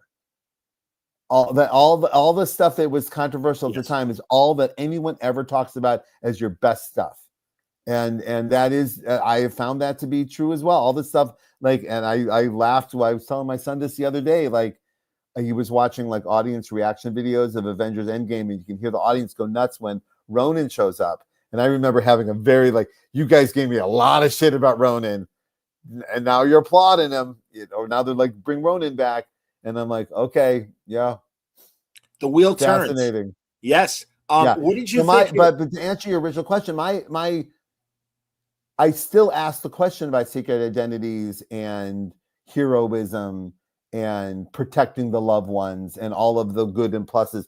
And it felt like at the moment, I felt like it was being taken for granted as a dramatic idea. Like if you had a secret identity, and there are people who carry around with them secrets in their lives. They don't feel safe expressing who they are sexually or identifying wise, and they just have to, this goes back hundreds of years, of course, and they don't feel safe expressing who they are. But it weighs on you. It's not something you think about it all the time. It's not like something you take for granted and move on with your day. It's constantly on your mind. So I wanted it to be less of a cliche of the moment and something that would be like, yeah, I have a secret identity and I'm a lawyer. That is a troublesome area I have put myself into. So So again, to write the story is to say I don't have an answer. I just want to explore the idea and tell stories and see what they illuminate. And I'm thrilled having now, again, just being in Italy with a bunch of people who are just reading Daredevil like it was a new book. I'm thrilled that it aged pretty well. Like there's only a couple pop culture references where I go, but in the overall, it seems to age pretty good. Oh no, it's absolutely. You can't control it. That's James Tynion, what he did with Alan Scott, making him a closeted gay man in the 1940s. Because and no disrespect to James Robinson, but when they made Alan Scott gay in that Earth 2 alternate Justice Society, I'm like, why? I'm like, make a new gay Green Lantern. But to go back to Alan Scott's beginnings, and like, not only is he worried about people knowing that he's Green Lantern, but he has this secret life that he's got to keep in a very closeted period of our culture. Now you're telling an interesting story, and now you have my attention. Yeah, and again, these things we grow, our understanding of things grow. Like my wife was watching something. It was some years ago, and she was like, "Man, the conversation about mental health has just evolved dramatically. Just even how like episodes of The Office handled stuff versus like things that we now know to be on the spectrum, and how they were handled even 20 years ago for jokes, and today would be there would be humor there, but it'd be coming from a different space, right? Great. It's fascinating, and I'm sure that in my work too, as we age into and evolve as a culture, these things change. I'm hip. No, I agree. Someone wrote something nice about Young Justice, Stephanie Brown. Yeah, I can tell you, any amount of time I spent with any character like that, I have a lot of love and respect for, and the answer is yes. Like I loved Tim Drake and Stephanie and where they were and sometimes it's like where you are in their journey, like you get to like join on, like the story of Tim and Stephanie continues, and you're here for this part of it, and what can you do additive to help it along or to enjoy it and sometimes it changes like soon after you're gone. Was your take on Tim that he was bisexual or no? No, not at the time, but I did have the very hardcore opinion that he is the best Robin. And I would say that, and half the internet would never let me up off the mat because I said that out loud. But I did know by saying that I was like inciting to yell that out on the internet during a pandemic when no one's got anything better to do than go, "Fuck you, Baldy." I know people right now that are very mad at Fraction for the way he's using Tim Drake, and it's so innocuous, and I love it. But he's like, well, he's got he's taking driving lessons with Batman, and he was driving his dad around and had a special permit as a young man because his dad was handicapped, and so he needed Tim to drive him around. And I'm like, dude, comic history is fluid. I'm like, and this is a guy who's kind of in the business, and I'm like, you got to relax, man. I go, if that's your big bee in your bonnet, although again, and we know my Star Trek list of problems and infractions that I go nuts about. But I mean, I listen, I not just because he's our friend, I do love what Matt's doing with Batman right now. Yeah, I do too. I'm shock of all shocks. I love my friend's Batman, but it's also just wonderful, and you've seen it quite a few times where not only do they have the gig, but you can see, I'm rolling up my sleeves and I'm gonna do something here, right? Swing for the fences, and they swing for the fences. Damn right. And then the audience goes, yes, please. And a lot of times for us behind the scenes, it's sometimes 6 months to a year build up, watching your friend really roll up the sleeves and go, man, I hope this lands. I hope so. And you're like, I hope so too. And like with Kelly Sue with Historia, that book was in production for 4 years. And we kept looking at it going, is this amazing? This is amazing. This is, well, we're not like just like loving our friend. Like this is special stuff. And then the audience sees it and you're like, yay. Yes, I will say, So people for the audio, yep. NFJ Spidey is saying, can't wait for Fraction and Lieber's Carnage and Jimmy Olsen crossover story. Yeah. I have known the punchline of that story for a very long time. I cannot wait for you guys to see it. It is. I just re-released They're my going to Lieber. literally have to put a new Jimmy Olsen hardcover together to include that storyline. You know, somebody asked when I was talking to Matt about Batman, like, is Jimmy going to encounter Batman and everything? And it's like, he's like, no, man, it's a different head. You know, it's like, and it would be from Batman's perspective. And, you know, he goes, that was the fun of obviously the Jimmy book was seeing Batman from Jimmy's perspective and everything. Yeah. So yeah, and I just re-released for people who maybe missed it on the feed, my talk with Lieber about both the Jimmy Olsen run, but also his Metamorpho that he did with Al Ewing, which is a forgotten classic. It only ran 6 issues. They got canceled. It is such a shame if you have, I mean, and obviously it was meant to tie into the movie, but it was so great because it, much like their Jimmy, just like Lieber and Fraction's Jimmy Olsen, it evoked the vibe of Ramona Fradon, but it was absolutely fresh, absolutely new, and it pushed all my buttons. And again, as an old fart that loves the original stuff, it was great. But they had new things to say about not only Metamorpho, but Simon Stagg and his whole crew and everything. Sapphire. So Java. Steve, a lot of people in Portland know this, but Steve is legitimately low key because he's a low key energy person. But he is one of the most important people in modern comics, in my opinion. He has spent now decades of his life helping run Helioscope Studios, which is one of the largest comic book studios, which houses dozens of creators of many walks of life. I'm part of the comic studies program at Portland State University. He is not a professor. He is just available to all the students all the time for anything they need. He goes to, there's a comic store here in Portland called Books with Pictures, and every other Friday he shows up and he just judges your portfolio and gives you tips and sends you on your way. He doesn't do it for money. He doesn't do it for any other reason than he is, those are wired to give back and help. He is someone who has absolutely mastered his art form. He's an exceptional artist, and he spends every free moment he has helping anyone who wants it, help them get to their goal. I have told every one of my students, if I was you, I would be stalking this motherfucker like no one's business. What a gift that Steve Lieber is floating around willing to just help you, right? And how hard it was to find anyone to help us when we were coming up, right? Just because you didn't know anybody, right? Right. And there's someone who says, I will be standing here on a Friday and I will help you if you need help. What a gift.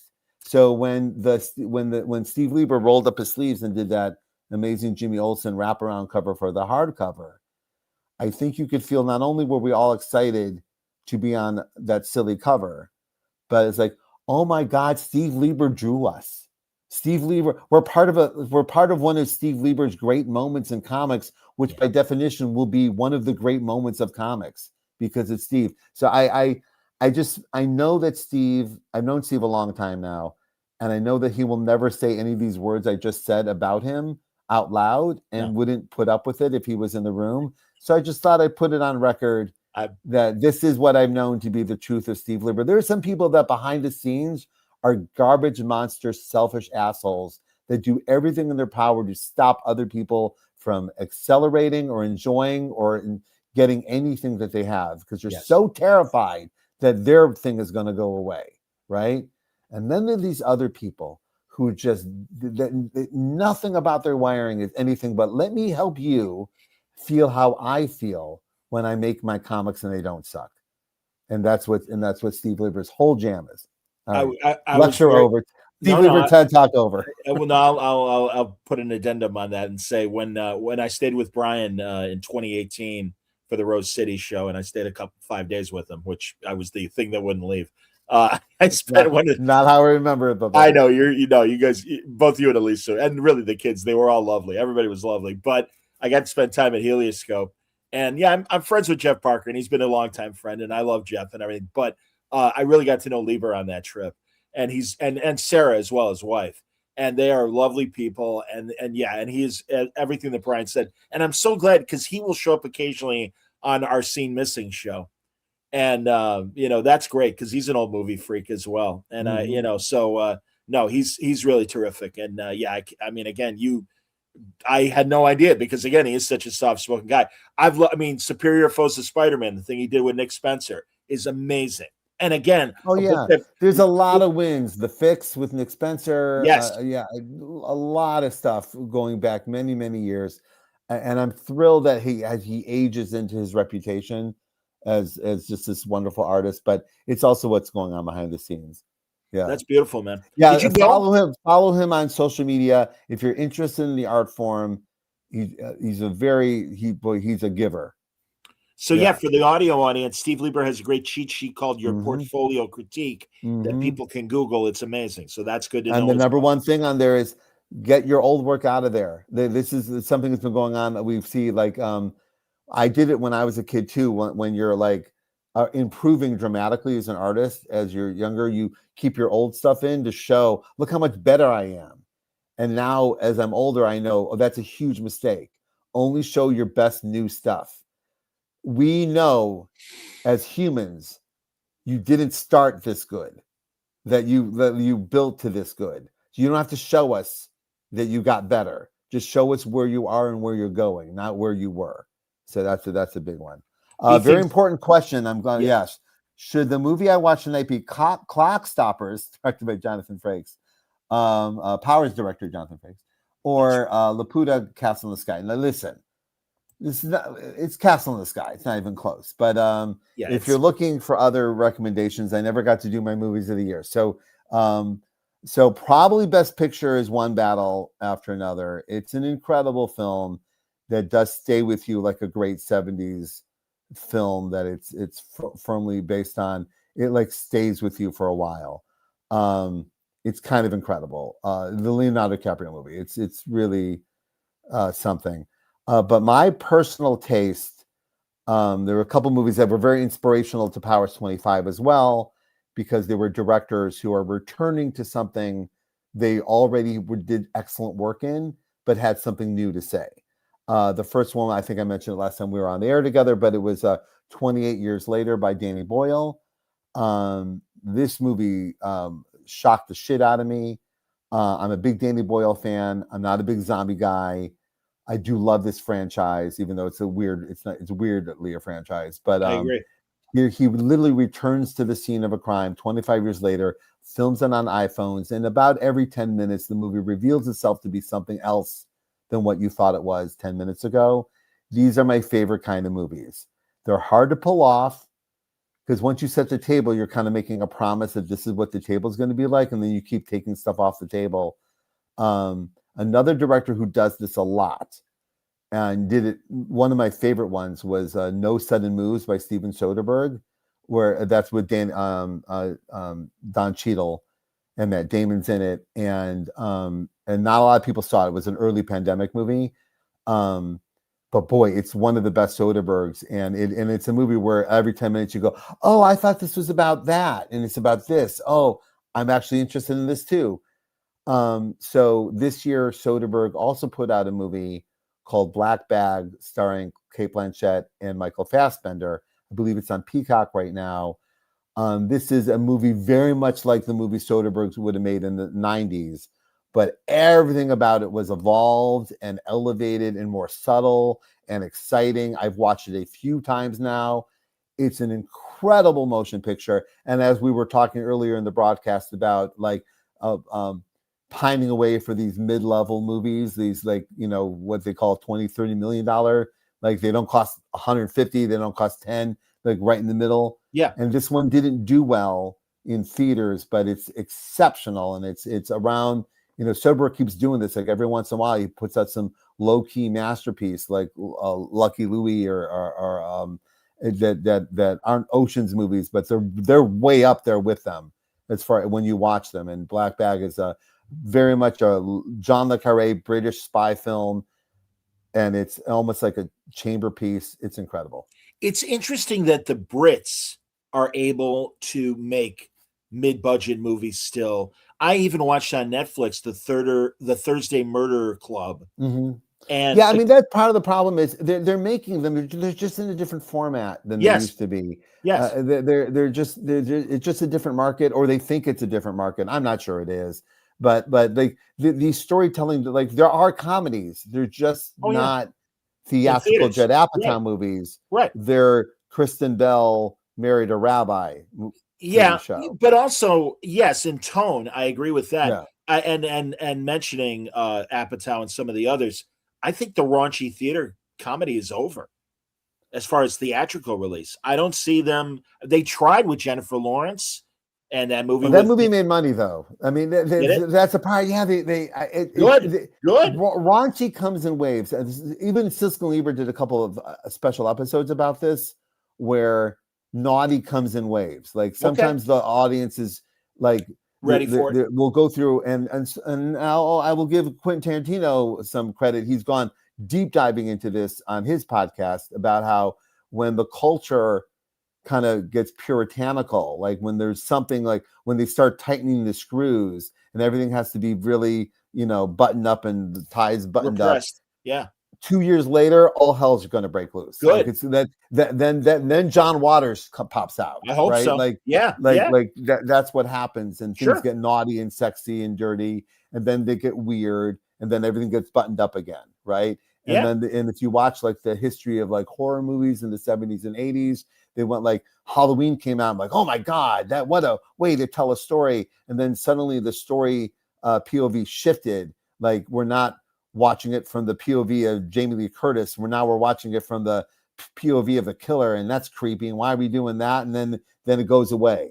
Like I don't think Porky's going to come back as a TV show, but there is like sexy, naughty things on TV right now. Oh, absolutely. That are very much like stuff we grew up with, and when we would see like Jacqueline Bisset in something when we were growing up. Glass with Rob Lowe, yes. That's exactly. Yeah. Honestly, I don't know if you've seen on the feed, Brian, but I talked to Mr. Skin, the guy who does the Yes, I know. I see that and I laugh because that is such a I can't believe he's still in business. Well, and it's fascinating and truly, and it's the greatest compliment because he's still whatever morning zoos still exist.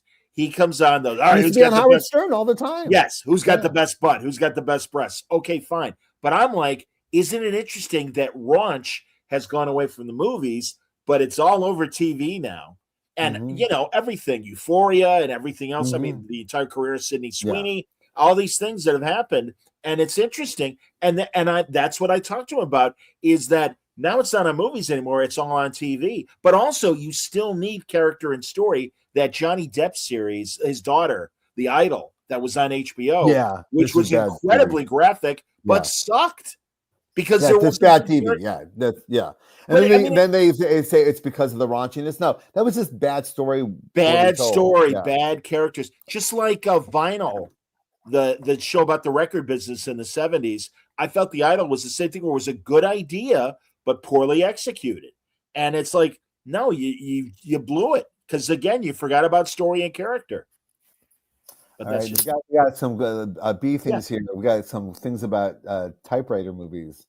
I'm really into whatever this happened here. Do either of you get into certain movies in part because they feature a certain type of thing you're nerdy about? Example, I really like movies that feature typewriters. You just like the sound. I'm what you're referring to is one of my favorite like late in life ideas about some like how much of it is music. Like you just like the sound of typewriters. You just like the clickety clack. Like some people like love the sound of hospitals in medical shows. I don't because I have severe medical trauma, and if I hear that beeping, I gotta like leave the room, right? But people like love that sound. It's like comforting to them, right? But like the click clack of a typewriter people love that sound. And yes, and sadly, because they're of a time that you don't like hear them anymore. But like Spielberg a few years ago made a movie called The Post, which was about like Watergate, and that was a typewriter movie. Washington Newsroom, Washington Post Newsroom, and The Paper by Ron Howard, with Michael Keaton running the newsroom. Just the typewriter sound never stops. Well, and also All the President's Men. It's like it's like drums hammering. It's yes. Yeah. So like a lot of times there's just like the way things feel or sound. It's like there's musicality. Like even like watching my daughter love the Gilmore Girls, and it's like, oh, you just like the sound. You just like how the dialogue sounds a certain way that's easy to the ear, and it's the same kind of like, I like the way Lady Gaga sings. Like it's the same. It's a song, and you like how it's sung. For years, for news radio, they would constantly have a teletype sound effect, which was inaccurate or an inaccurate. You know what I'm saying? An inaccurism. Anachronistic. Anachronistic. Thank you very much. That's the word. But yeah, because again, it evokes that newsroom, like you were saying about All the President's Men and those movies, and The Post and The Paper and things. Yeah, man. And no, I'm absolutely about that. And I mean, it was one of the exciting things when I worked in news radio was to be in that atmosphere. And there were no typewriters anymore. Everybody was on computers. But yeah, man, no, it evokes that. Lou Grant was like that TV show. They did an episode about it, Larry Sanders, where he was just writing his autobiography, and he says, "I love the clickety clack." Come on. And some people have their computers set up to make that sound when they're typing. Well, Rucka told me, and I bought one because the keys on a laptop are just so flat, and he told me you can buy a keyboard that they look like an old fashioned typewriter keyboard. I love it. I absolutely, and that's what I prefer to type on and stuff, and it's fantastic, and it's worth the loss of a USB port to plug it in and be able to do that. Tom Hanks is weirdly into typewriters. Yes, he is. If you follow him on Instagram, it's almost like a typewriter porn account. So, there are things like that. There are things that I if it's about that, I gravitate to them. And it's usually thematic, and it's usually like an energy kind of thing. It's hard for me to describe, but like I know it when I see it. But I get like, and Black Bag is filled with it. It's just like every actor has an actor secret, and you can just watch it all day and like decide different things when you're watching it. It's just my favorite kind of thing. Well, and being a broadcast guy, any movie that takes place in a broadcast studio or that kind of, or early TV. Yeah, we both worked in newsrooms. I love newsroom TV shows because they're mostly very accurate. They are, unless they're terribly not accurate, but mostly there's a lot of observation went into it, and most storytellers take that space seriously. Sure. Absolutely. It's going to be an interesting Oscar year with directors because there are a lot of guys that are back with new product like Linklater and Boyle and these other guys and stuff. Is Boyle qualified for this year? Or was that last year? 20? Yeah, I know. And 28 years later isn't going to get any nominations. I actually literally think it's my favorite film of the year, but I'm alone in this. Okay. And also, like, you never know. Even in that space, Sinners and Weapons is just a more refined, and bigger hits. Sure. And if Michael B. Jordan doesn't win Best Actor, there's something wrong. Like that was by far the best performance, even though Leo is really good too. Like I said, Ethan Hawke in Blue Moon. Yeah. At the very least, he's going to get a nomination. So and Weapons really, and I know people know that the guy who did Weapons is attached to Torso now, but having recently watched Weapons, I was like, wow, goddamn, this guy's really good, and the choices were quite exceptional. What can you tell us about Torso right now? Just the magic of having something be optioned for now 30 years in a row without it being made, having come, as we've discussed numerous times over the years together, how many very legitimately close calls. Give the list, Brian. Has had. Oh, the First of all, we got optioned very early, so me and Mark got to do a draft of it at Dimension Films, which no longer exists, and then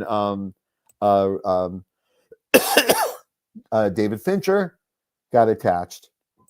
David Fincher had me to his office where he showed me all the pre-work. The movie was greenlit as a David Fincher film in black and white, starring Matt Damon and John Malkovich and Casey Affleck and Rachel McAdams.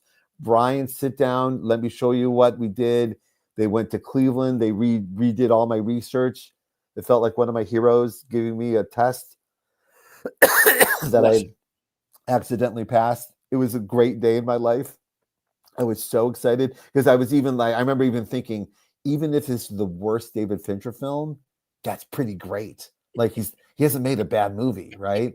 And it's in black and white. I'm gonna cry. Like, oh, it's not gonna make a dime, and I'm gonna be so happy, right? And then the movie went away because of some studio stuff that had nothing to do with me or Mark and Draco. It just, we got a call. The movie's greenlit. 3 days later, hold on. 2 days later, it's over. It's not happening. And it's just, and that happens sometimes. I've had other friends that it's happened to where it's a go picture. It's not a go picture. But it was in the moment. So that went away. And then Paul Greengrass was attached for a while. And there were some other people attached for a while. And then just before the pandemic, someone who was my friend, Corin Hardy, the director of Gangs of London and The Nun, he was attached, and me and this writer Robin Veach went to Cleveland and started putting it all together for working title Universal. And then the pandemic happened, and then that went away. And then was it Frank Oz before Fincher? Oh no, Frank Oz was attached to Powers, and in fact, I just found the screenplay, the original Powers screenplay that does not work. It is literally the story of asshole Christian Walker who has no partner. It didn't work. It's literally like if they made Men in Black and it was just all Will Smith from the point of view of the aliens. It's literally that. It doesn't work. And all right, but I'm thrilled I have it. I'm thrilled I got to work with Frank Oz. He was super cool. Yeah. It's someone who's made great movies, and I love him. And Bowfinger's a classic. Oh God, yes. Even the score is a great crime movie. It's problematic performance, and right in the middle of it aside.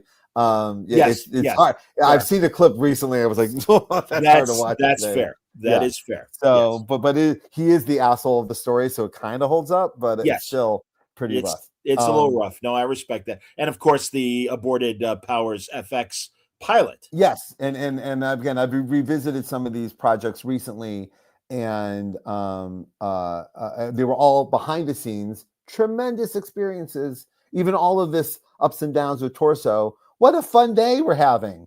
You get to call Mark and Draco and go, hey, we just got optioned again. And then so last summer, we were at the Turnin Company, which is a fancy company. They had optioned it.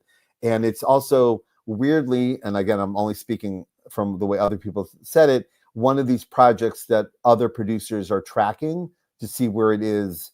There's a few projects like this. And I found out Torso has always been one of them. Cool. And so every time we're up for grabs, someone does grab us. And it's usually someone very cool and exciting, and the possibilities are there. Right. So middle last summer, my agent calls, and I'll try to be cool, but someone very cool wants to option this. And I'm like, oh, that's awesome. I would love that. And then the agent then goes to another producer at Netflix, a guy named Roy Lee, who's produced Weapons and Barbarian and the Minecraft movie and all like a hit after hit after hit. And they goes, I know you're interested in Torso. They're about to option it. And then Netflix swooped in and like blew it out of the water so the other people couldn't have it. I would have loved to be with the other people too. Wasn't meant to be. Instead, we got the Zach Kreger, Roy Lee, Eat the Cat combination at Netflix with some promises on the table that look very exciting to me as what it could be as a story. I would love if it gets made. I do not expect it to get made because I would be full. But it's been 30 years. I did have the interesting thing where I said to my lawyer, who's been with us this entire time, and I said, "Hey, I have a weird question. What's the longest a book has been optioned and not made? Like, what are we close to the record? Because we're now in decades." And then the answer was so quick, it was so funny. He goes, "Nope, not even close. Dune was optioned for 50 years before they made it." Wow. And supposedly, and I haven't Googled this to find out if it's true or not, the movie Frozen is based on a book that Disney has constantly optioned for over 70 or 80 years. So we're not even close. Wow. Yeah, until they finally made it. Yeah. For people who don't know, and because it's really worth checking out the actual graphic novel that Mark Andreyko and Brian made. Torso is the story of Elliot Ness after the Untouchables. He became the safety director. It is absolutely a true story. It's about when the city of Cleveland was having its problems with crime and went to Elliot Ness and said, "Come from Chicago to Cleveland and be our safety director." I believe was basically police commissioner. Yeah, clean but up, safety director. Clean up Cleveland. And all of a sudden, the serial killer comes on the scene. And this is Elliot and Ness's, one of the first in the world, one of the first in America. The idea of a serial killer didn't exist. The pathology of serial killing, which is now prevalent in our culture, like you can watch a million TV shows about it. None of it existed. So everyone's like, "What's happening? Like, what? Where are all these bodies coming from?" And it's just literally the story of a man who was famous for one thing and decided that he was now good to do everything, and that. And it's weirdly a cultural idea that has not dated itself. We still live in a world where people take jobs they are not suited for and are determined they can get it done, and they can't. And I think because of, and I know it's been 40 years, but because of the De Palma Untouchables movie, which still gets replayed because of Costner and Connery, that I think that and Ennio Morricone. Sorry.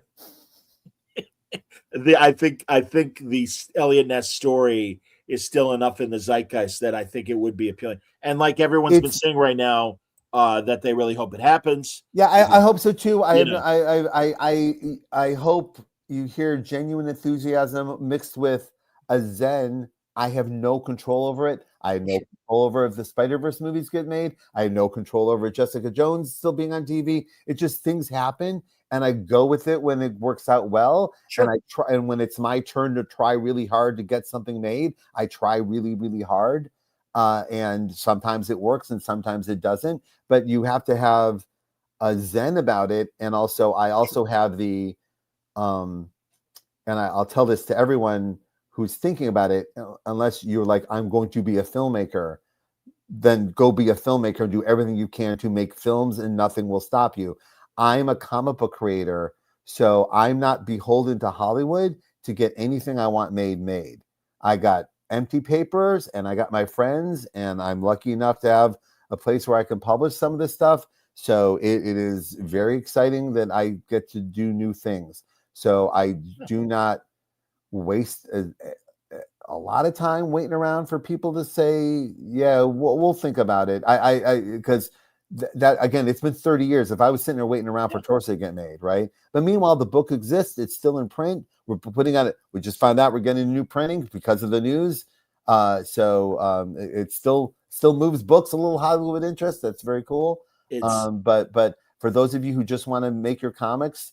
If Hollywood comes calling, great, go for it. It's cool. I have loved even the stuff that blew up in my face. How delightful that happened.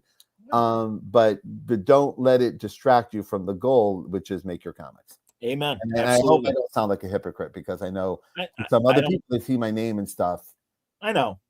But it's because I stay the course, do the comics. Don't worry about anything else. Regarding movies, and especially given that you are constantly watching new movies and things, do you have, someone asked very early in the conversation about noir films, and do you have time? Do you make time to see old stuff that you've never seen before? Oh, well, first of all, sadly, there's not much old stuff I haven't seen.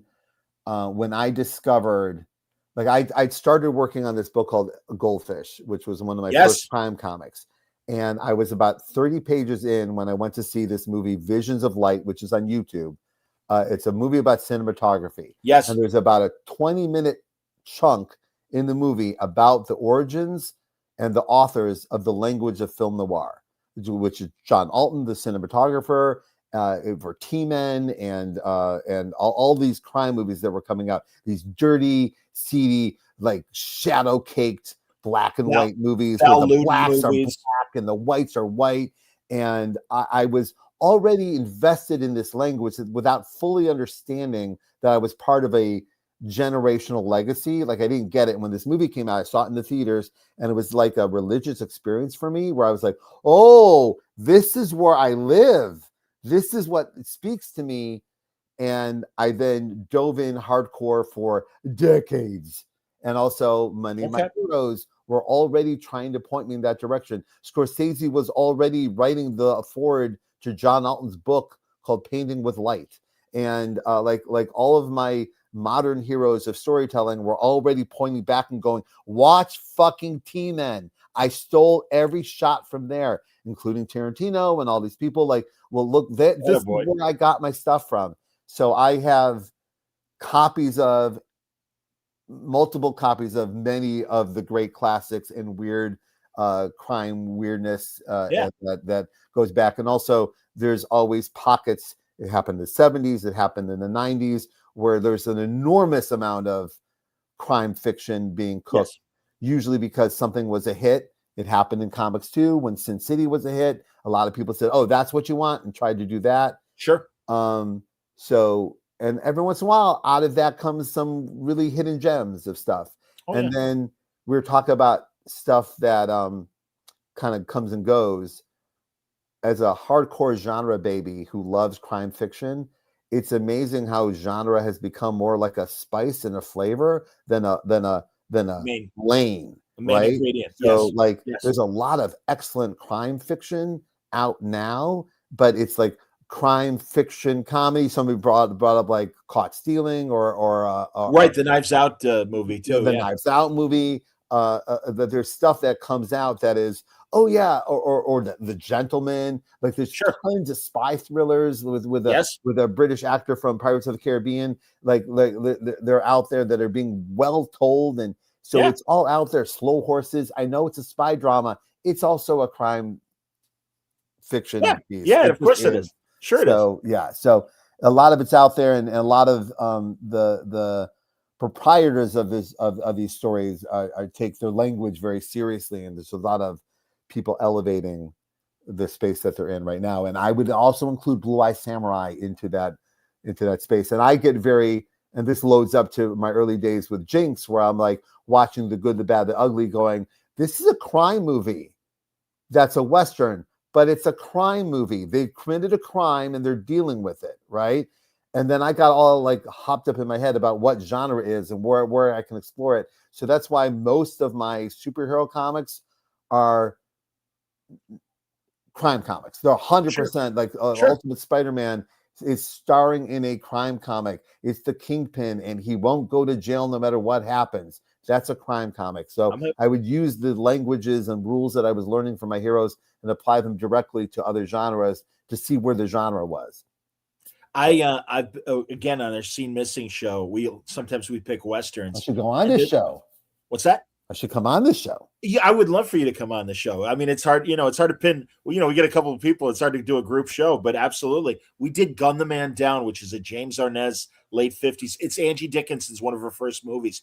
And it absolutely is a crime movie disguised as a Western. And it's fascinating to me what those are. And there's a lot of war movies that are actually crime movies. And a lot of like the great crime novels are post-war morality stories. Yes, very much so. Yeah, and right now we're in the fantastical.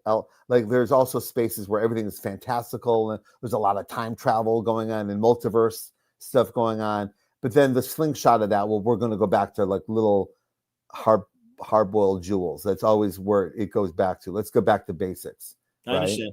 Yeah. B Things wants you on with me and Art and Franco. I love Art and Franco. I know would you love to do. that. We You know, need to bond. honestly, man, Yeah. Franco's on the East Coast. You have tried to get us together. And I truly have, over the because years. I love when, as George on Seinfeld would say, I love it when my worlds collide.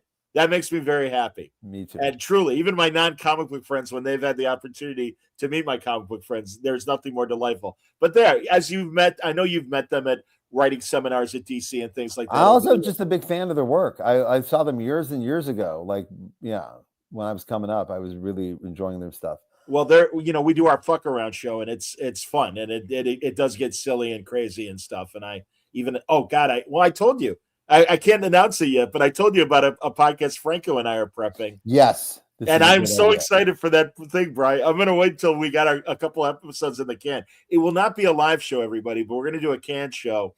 And I think for what we're doing, we will do the occasional live show. But it's so excited. You'll find its energy and then decide whether or not it needs to be a live show, like you did with this show. Hey, Fegley's joining us. Hey, Kyle. Mike Pandemic Comfort Show was James Garner's Maverick Indeed, which is a crime show like 40% of the time. Hell yeah, man. I saw and that's also like a perfect example of that show, even in reruns, just felt different and a little more fun and a little more sophisticated than other shows like it, which would be Bonanza, I guess, right? Right. Shout out to Bananas for Bonanza, starring Andy Daly, best podcast that isn't by John. One of the things that inspired my show that's coming up is that Going Bonanza show. Bananas for Bonanza, highly recommend. But yeah, they're in performance and swagger, and just like there's something about it, and that's very much like what they were talking about in Once Upon a Time in Hollywood, that era of stories that immediately captured like a hook that they were doing. Well, Fegley, I want you to look up, because first of all, people will blow off the Bart Maverick shows that Jack Kelly did. They're great. They are great. But even more importantly, for one season, like 10 episodes, Roger Moore was their British cousin, Bo Maverick. And there's one episode in particular that absolutely is a crime story. And it has John Carradine, Lee Van Cleef, and Sherry Jackson. I've seen this. Yep. Have you seen this episode? 100%. I used to watch Maverick religiously. I'm not sure what it looks like today, but when we were coming up, there were so many reruns in Cleveland on Saturday afternoon, and the stuff that stuck out really stuck out because there was a lot of garbage, right? Yeah. So when something had like, oh, you were a little ahead of your time here, okay, yes, compared to Bonanza, which would be like pretending it's outside, but you can tell they're inside. Like they can't even get that right. Versus a show like Maverick, which seemed to take things, or Wild Wild West, which just take things just a little further than you thought were possible at the time. Absolutely. Yeah, I love that line in Diner where the guy's like, I saw Bonanza in color. The Ponderosa looked fake. I hardly recognize Little Joe. No, for those of you who don't watch Bananas for Bonanza, and the great Andy Daly and the great Matt Gorley from Conan O'Brien, mixed with, for the first couple of years, the incredible Maria Bamford, pretend to do a rewatch podcast of Bonanza, starting with the first episode in character, but yet they really do it. They really go through every single episode, and they really care about it, and it's really funny, and it's really fun. And if you're a Maria Bamford fan, it's 40 hours of the best stuff she's ever done in any format. It's like this hidden jewel of her genius. It's incredible. I highly recommend it. And she's been replaced by Lily Sullivan, who's also one of the great geniuses of modern improv. She's killing it on the show. I couldn't recommend it higher. I think it's tremendous. And also, it's one of those things like when they describe the episodes, I go, I've seen that episode. I remember it as clear as day. It's crazy that how much Bonanza I might have watched and how terribly racist it was. Well, anyway, this is true. Do you want to wrap up? Is that an? Yeah, we should. I gotta get some. I just saw the time. I gotta get. Yeah, I understand. Is that 4 a.m. for you or something? Yeah, I was gonna say it's 5 minutes to 3 my time. That's all right. We did want to hang, and we did want to do something special for the people who are supporting the book club and giving a little bit of extra fun. I hope everyone is playing with their Legos and other presents that they got for the holidays while they listen to this. That was our goal. I will say we're broadcasting after the holidays. So if you've got a gift card, if you got like an Amazon gift card or like a bookstore gift card, I must say, what a great opportunity to go to a comic book store or go to a bookstore and buy something you normally wouldn't buy. Like, let's say you love like Kelly Thompson's Absolute Wonder Woman. Well, go buy The Cull from her, or Jason Aaron. If you love Jason Aaron, he's got a great Matt Fraction. Go read Adventure Man if you love Batman. Oh my God, go read Adventure Man by him and Terry Dodson. So there's like, for every book you're reading, or if you're reading only independent stuff, check out some of these mainstream books that are shooting high. Yeah. And there's a lot of them right now. So anyway, what a great opportunity to try some graphic novels, some other formats that you normally wouldn't try. Just, boy, it's such an exciting time in the comics making space. And what a great opportunity for you to challenge yourself and try some new things. That's my recommendation. Jump on the first 4 issues of Powers. Issue 4 came out on Christmas Eve, and the arc will continue next month. And then also, is there a publishing date yet for Avengers 800? I believe third week in January is Avengers 800. Me and Mark Bagley reuniting and with great warmth and joy. I'm also a big fan of Jed McKay. I got to spend some time with him this summer. I really enjoyed him and happy to be part of his run as well.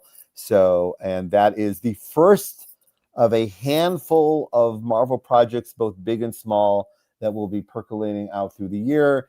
None of that takes away from what will be in the ongoing production of new material through Dark Horse. I also have a new graphic novel coming out with David Marquez from First Second. And so there's I know a lot of people have enjoyed me really sticking to my guns and spending the last few years doing only creator-owned stuff and using the gift of Miles Morales to put out as many new things as I possibly can. And I have done so, and I will continue to do so. We have literally like 10 brand new projects coming out over the next few years, all of which will be backed by the continuing ongoing of Powers relaunch. And what will hopefully, by the time this even gets announced, the news of what's happening with Powers outside of comics. Beautiful. Excellent. And we will announce a day for the book club for next week before New Year's. Yeah, but for sure, in the meantime, read by Darwin Cook, Richard Parker's The Hunter. That's the right one, right? Indeed. Again, I read them out of order by mistake, so did other people. They're all worth reading. I think you can read them all very quickly and enjoy them. This I will say, we haven't read a bad book yet for book club. This one really hit me hard. This one I'm excited to talk about, and I did feel that. I'll save it for the podcast, but I was in the same space as Darwin a few times.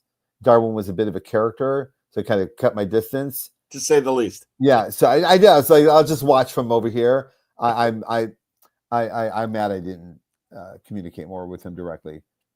He did punch one of my editors right in the face in front of me, so I did see that.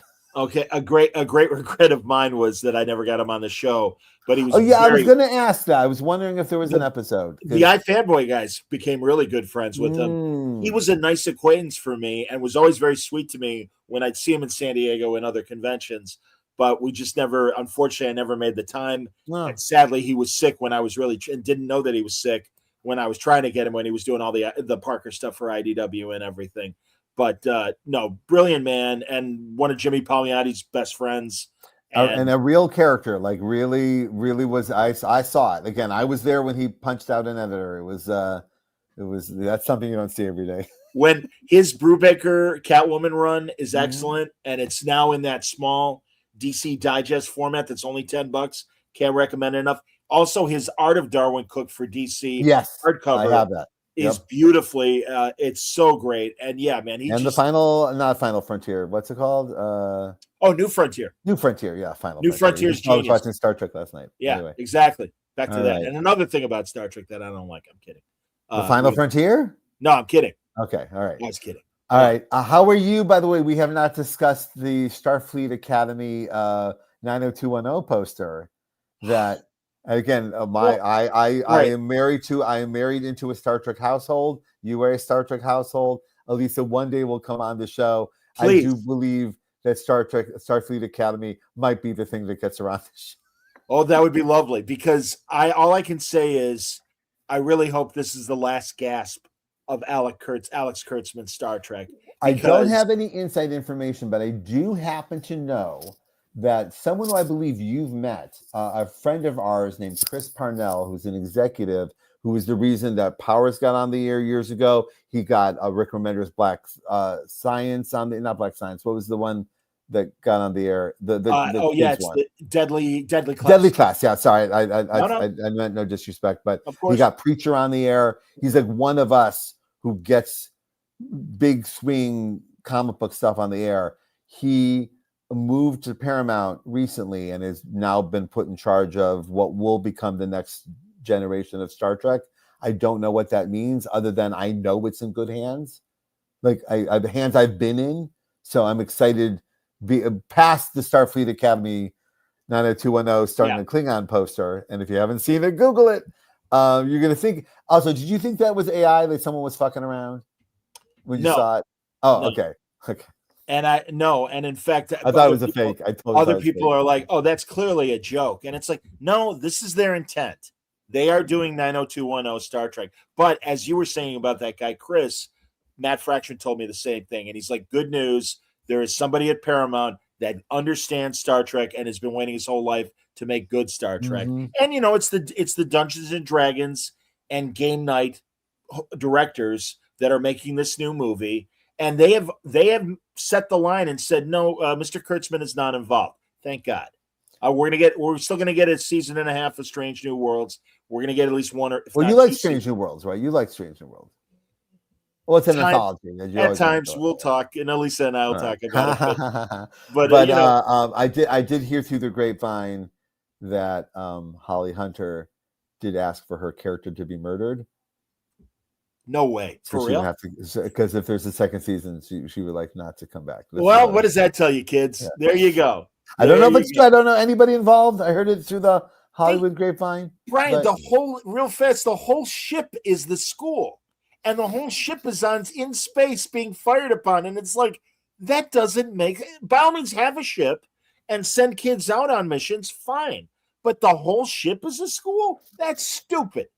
I'm sorry, that is stupid. And again, old man yelling from his porch. And but Starfleet Academy, just by name, feels like the most no-brainer. This should already be on its 14th season. They've been trying to make it literally for over 30 years. How could shot down every time? Amazing. Harv Bennett, the original movie producer, wanted to make it instead of Star Trek 6, got shot down. Everyone's like, after Deep Space Nine, well, let's get an O'Brien show where he's teaching at Starfleet Academy. You've already laid the groundwork for it. Nope, they don't want it. And yes, I'm for it, but we get Picard season 3, and we're like, hey, let's continue with Jerry Ryan as the captain of the new Enterprise and all these kids that you just... No, we're giving you Starfleet Academy. And all your favorites from Discovery are going to be guest stars. It's like, we didn't like Discovery. We hated Discovery. And you're giving us more of your crap, Kurtzman. What are you doing to us?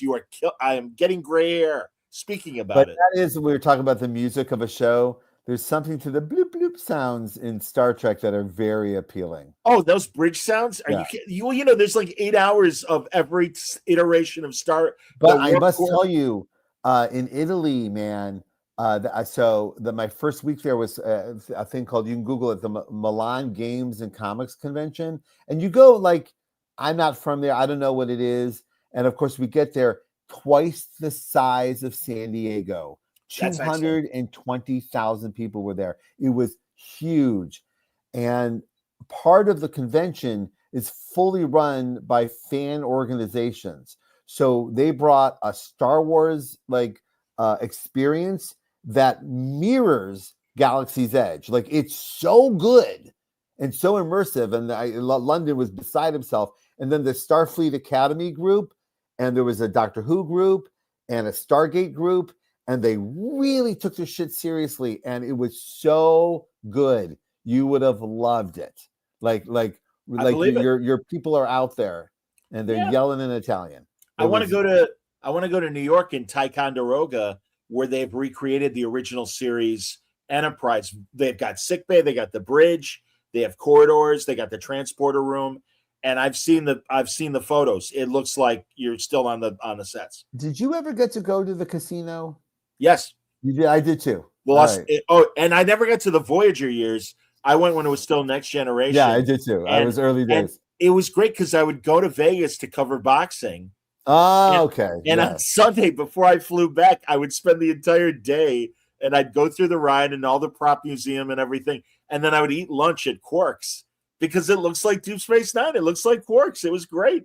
So, yeah, I love that thing. Remember 3 hours ago when Taki was wearing a dinosaur costume on this very show? I know. All right. Thank you for hanging out with us for over 3 hours. My goodness. And we could keep going. Seems like also people are hanging out with us. Thank you for hanging out with us all night. The whole point was I'm sure there are people out there who want to hide from their family and just hang out. So thank you for hanging out with us. It's very cool. I agree, Stan Kovich. That Fraction should do more Casanova. I'm a huge fan of that.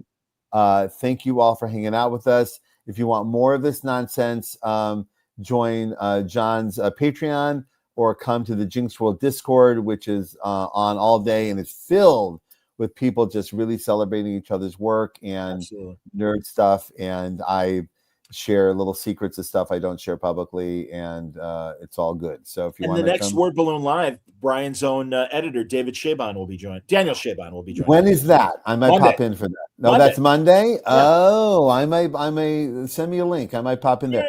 So Daniel Shaban, if I can hype this a little bit, please. Like Steve Lieber, is like one of the great guys in comics. So he does edit all and publishes all of my stuff at Dark Horse, but he does all the creator-owned stuff at Dark Horse, which is, if you start adding it up, a seismic amount of outstanding comics from David Mack and Kelly Sue and so many other people, masterminds. Just this incredible amount of very cool stuff. Daniel comes and helps teach my class and gives the students what it's like to work with an editor and what is expected of you from editorial if you want to be in comics. He is a really great guy, and I think if you're serious about your comics career on any level, being a writer, artist, or editor, this is a must tune in. I highly recommend it. He's just a great guy. So. I've had very few editors on because certainly DC kind of keeps them under wraps, and I've tried to get guys from Marvel occasionally and things, and it has. You've had Tom on, right? Who? Tom Brevoort. I have had Tom. Tom is an exception, but a lot of the guys that are, and Tom the overall editor and stuff, but like Will Dennis for years wouldn't come on because DC wouldn't allow him. So as soon as he didn't move to Burbank, I'm like, hey, all right now, and he's like, all right, give me 6 months and then we'll talk. And he's great. I get it. Of course, it's more political for editors because having hung out with a lot of them when I don't need anything, you see how much their lives are so transactional. Like everyone's trying to get work from them, or something from them, and it makes it hard for them to be able to communicate stuff. It's like opening a door you can't fully close. Yeah. So I get it, but may this be another opportunity for Daniel to come on here and you guys listen to it, and everything he's saying is very warm and accurate. And if you're serious about your career in comics, you should know this. Because I've done this conversation with him, and man, I wish I knew it when I was coming up. Like, boy, I would have behaved differently. Like or pivoted correctly towards these things. But everything he's saying is great advice, and you should take it. All right. Good night. God bless. I love you. I'm glad we did this. Next week, book club. Next week, Daniel Shaban, and then when we'll come around and talk Avengers when the time comes or whatever. But sounds thank great. You for doing this. All right. Everybody stay safe. Happy holidays. Stay safe. Go read a comic. There you go. All Stay right. happy. Stay healthy. Bye-bye.